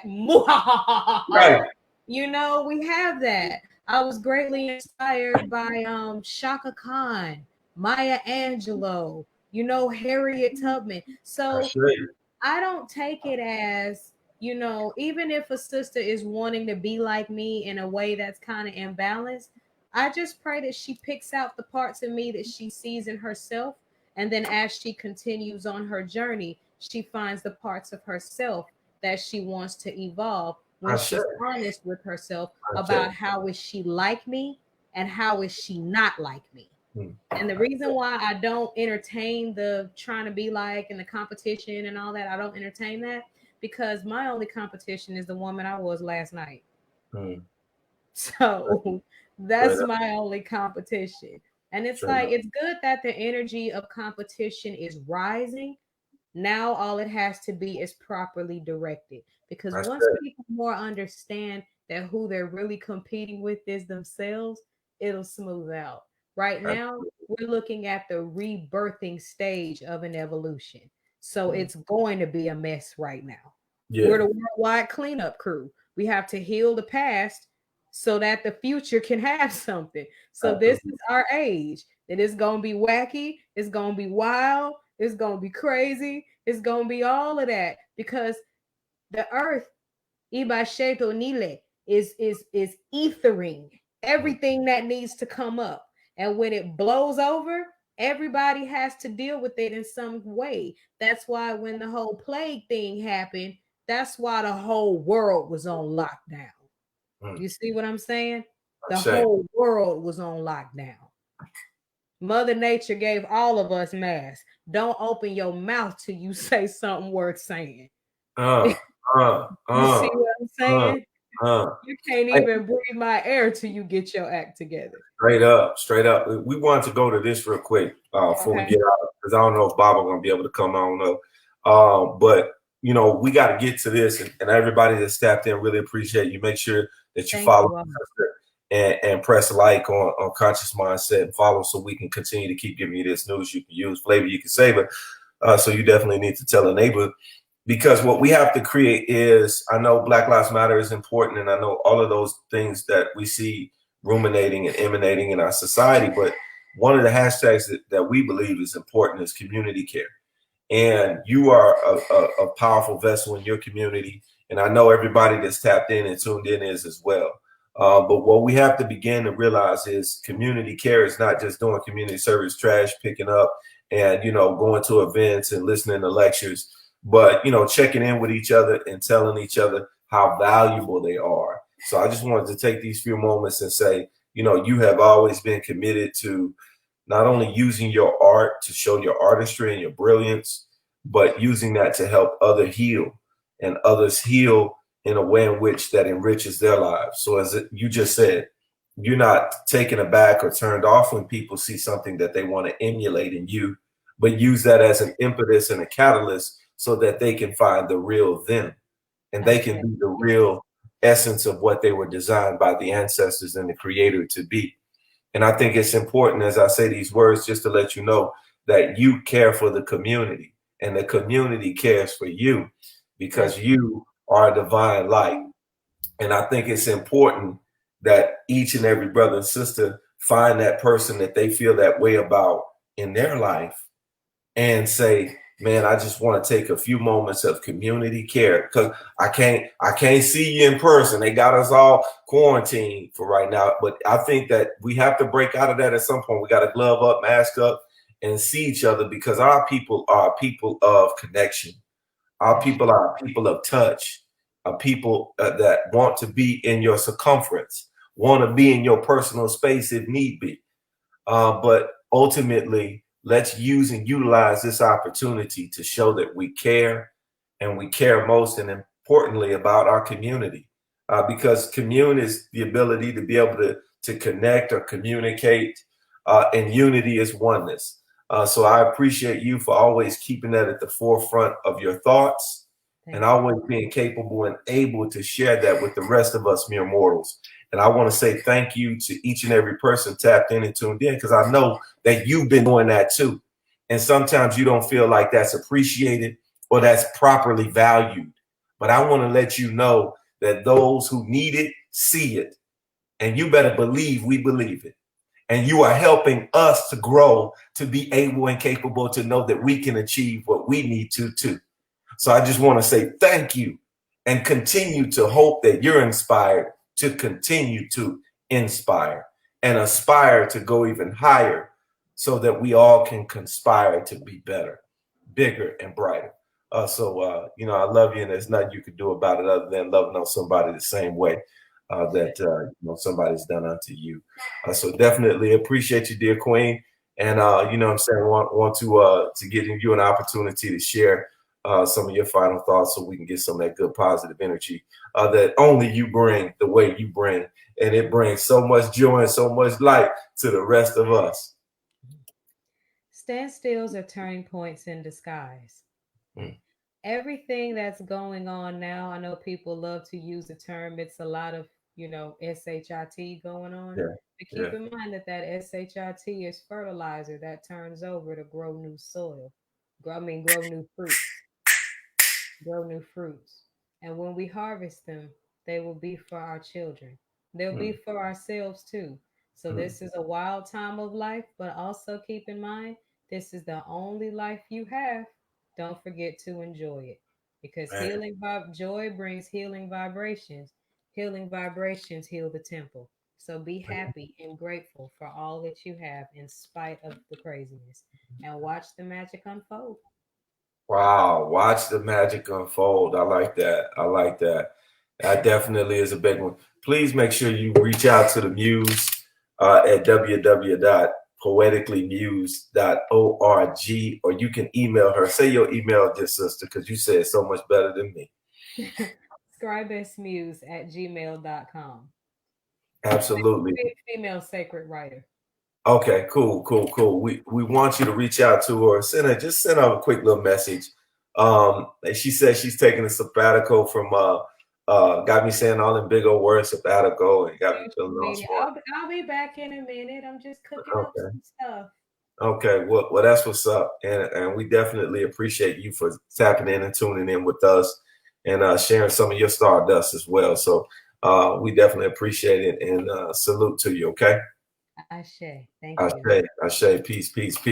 Before we get out of here, you know what I'm saying, we try to bring Baba in, but unfortunately it just wasn't a win. We want to close out with the Black Panther spirit, and also maybe read one more of these. I know somebody had asked about the book. You can email me at sedtruth@yahoo. Tonight, if you email me tonight, I'll just go ahead and give you a free copy of the ebook. And if you want one of the hardbacks, it's 400 pages, whole lot of information and elevation and vibration on it. Then just go to the website, youarepowerful.com, powerfultoday.com, and grab one of those. It's definitely worth the while. And more importantly, I think it'll begin to help you elevate beyond the chaos and confusion. One of the things we want to say is very important before you step out is teens. We're finding that our teens are spending 7 hours on their screens, not for education, not for virtual learning, but for entertainment. And the word entertainment, and it's a Middle English word, and it means to literally hold your mind in a state, to be contained in a state, to enter into a state. Why do I say that? Because the entertainment many of us are consuming, or being consumed by, I should say, based on these statistical algorithms and analysis, is keeping us in a condition of remission. And what I mean by that is we're remitting our logic, we're remitting our reality, and we're remitting the ability to be in our full functionality, so that we're missing out on marvelous opportunities to captivate and capitalize upon the time and the season that we're in. And I think it's important not to denigrate, not to disrespect or make anybody feel bad, but so that we can begin to put this into our thought process and better observe and use greater awareness with how we're spending our time. Because one thing that's for sure is the way we spend our time, that can never be returned. We can never get it back. So there is a great efficiency that must be garnered and gleaned and gained. Otherwise, we're wasting something that's so valuable, it can never be replaced. But teens spend 7 hours a day on screens. The average teen spends 7 hours and 22 minutes on their phone a day. I've done my own research and surveys. Most of the teens in high school, seniors in particularly, are spending 9 to 12 hours a day on their phones. And this is not for education. This is not for virtual learning. There's no academia transpiring. This is just entertainment. And much of that is filled with video games, other violent entities, activities, movies, and even some very gratuitously designed sexual videos and other things that are taking their minds, that are entering their minds into states of being that are not allowing them to become the full and powerful dimensional entities that they were designed to be. And you might not agree, but the statistics purport that kids 8 to 12 years old are not far behind at 4 hours and 22 minutes daily. Now, if you include this is very important for me to share. If you include what's been transpiring during the pandemic, 9 hours and 49 minutes for teens and 5 hours and 54 minutes for tweens. That's what they're spending on screens. Reading books, whether it be on the Kindle or whatever the case may be. But they're spending almost 10 hours on these screens. So what I would suggest to anyone that has a youth or anyone connected to them, make sure that they are going to be on the screen. They at least are spending some time doing something educational, looking up history, analyzing something, whether it be from finance, economics. Next week, we're going to be talking about COVID-19 and how we need to protect ourselves, the mis and the disinformation. Many don't know that the misinformation and the disinformation given about COVID-19 has killed over 1,500 people. Not the virus, not the disease, but the mis and disinformation has killed over 1,500 people here in the United States. 6,000 people and more have been sent to the hospital because of mis and disinformation. People were told to drink bleach, and they did it. People were told to do some very nefarious and foolish things that they listened to, and they suffered because of it. So those are things that we'll get into next week. Please press that like button or that follow button so you can get more information about some of the great shows that we're doing and we're doing for you. But we want to close out with another meditation and share some more information about what we have to do this week. Listen to me. What we have to do this week, before you grab the phone in the morning or before you put the phone away at night, I want you to slow everything down. Don't be afraid to turn off the TV, turn off all the sounds, and just listen to your thoughts and just become an observer of your thoughts. Don't worry about this thought is insane, that thought is crazy, and just begin to slow your mind down. And then begin to imprint and impart and program your mind on what you want to see and experience for the day upcoming, what you want to be connected to. Think about certain words like success and real success, not just having, fiat currency in your pocket, but having successful relationships with those that you love and respect the most. Think about ways in which that you can tap into and listen to your ancestors. Every single person listening to the sound of my voice should have a shrine or something that you tap into your spirituality or a connection to those that can lead, help, guide, and protect you.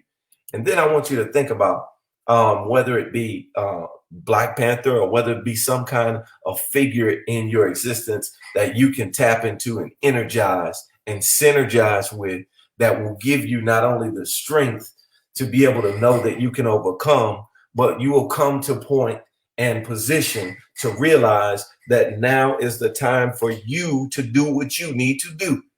I wanted to close with this because I think it's important. Brother Chadwick had known for 4 years that he had a disease that is very deadly in its later stages. And from my understanding, he found out at stage 3 or stage 4, as some folk have said. But either way, he did not let that stop him from achieving the best he could be each and every day.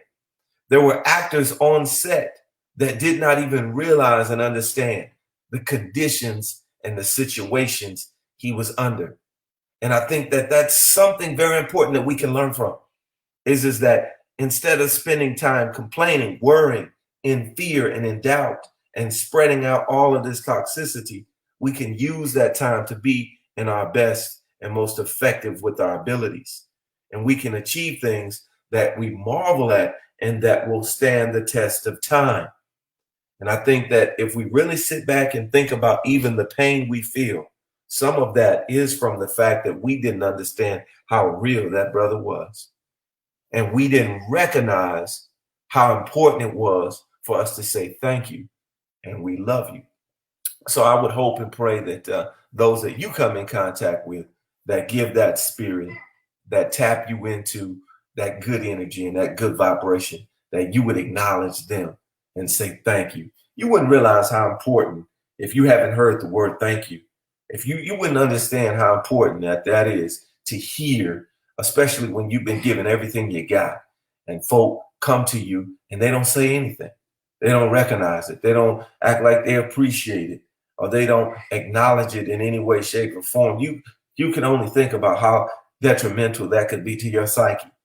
And I think many of us do that, and we perpetuate that kind of madness because we're so focused on tomorrow or what we got to do or how much money we have to make or who we're trying to become and impress, that we forget about those little, very important things that make a major difference.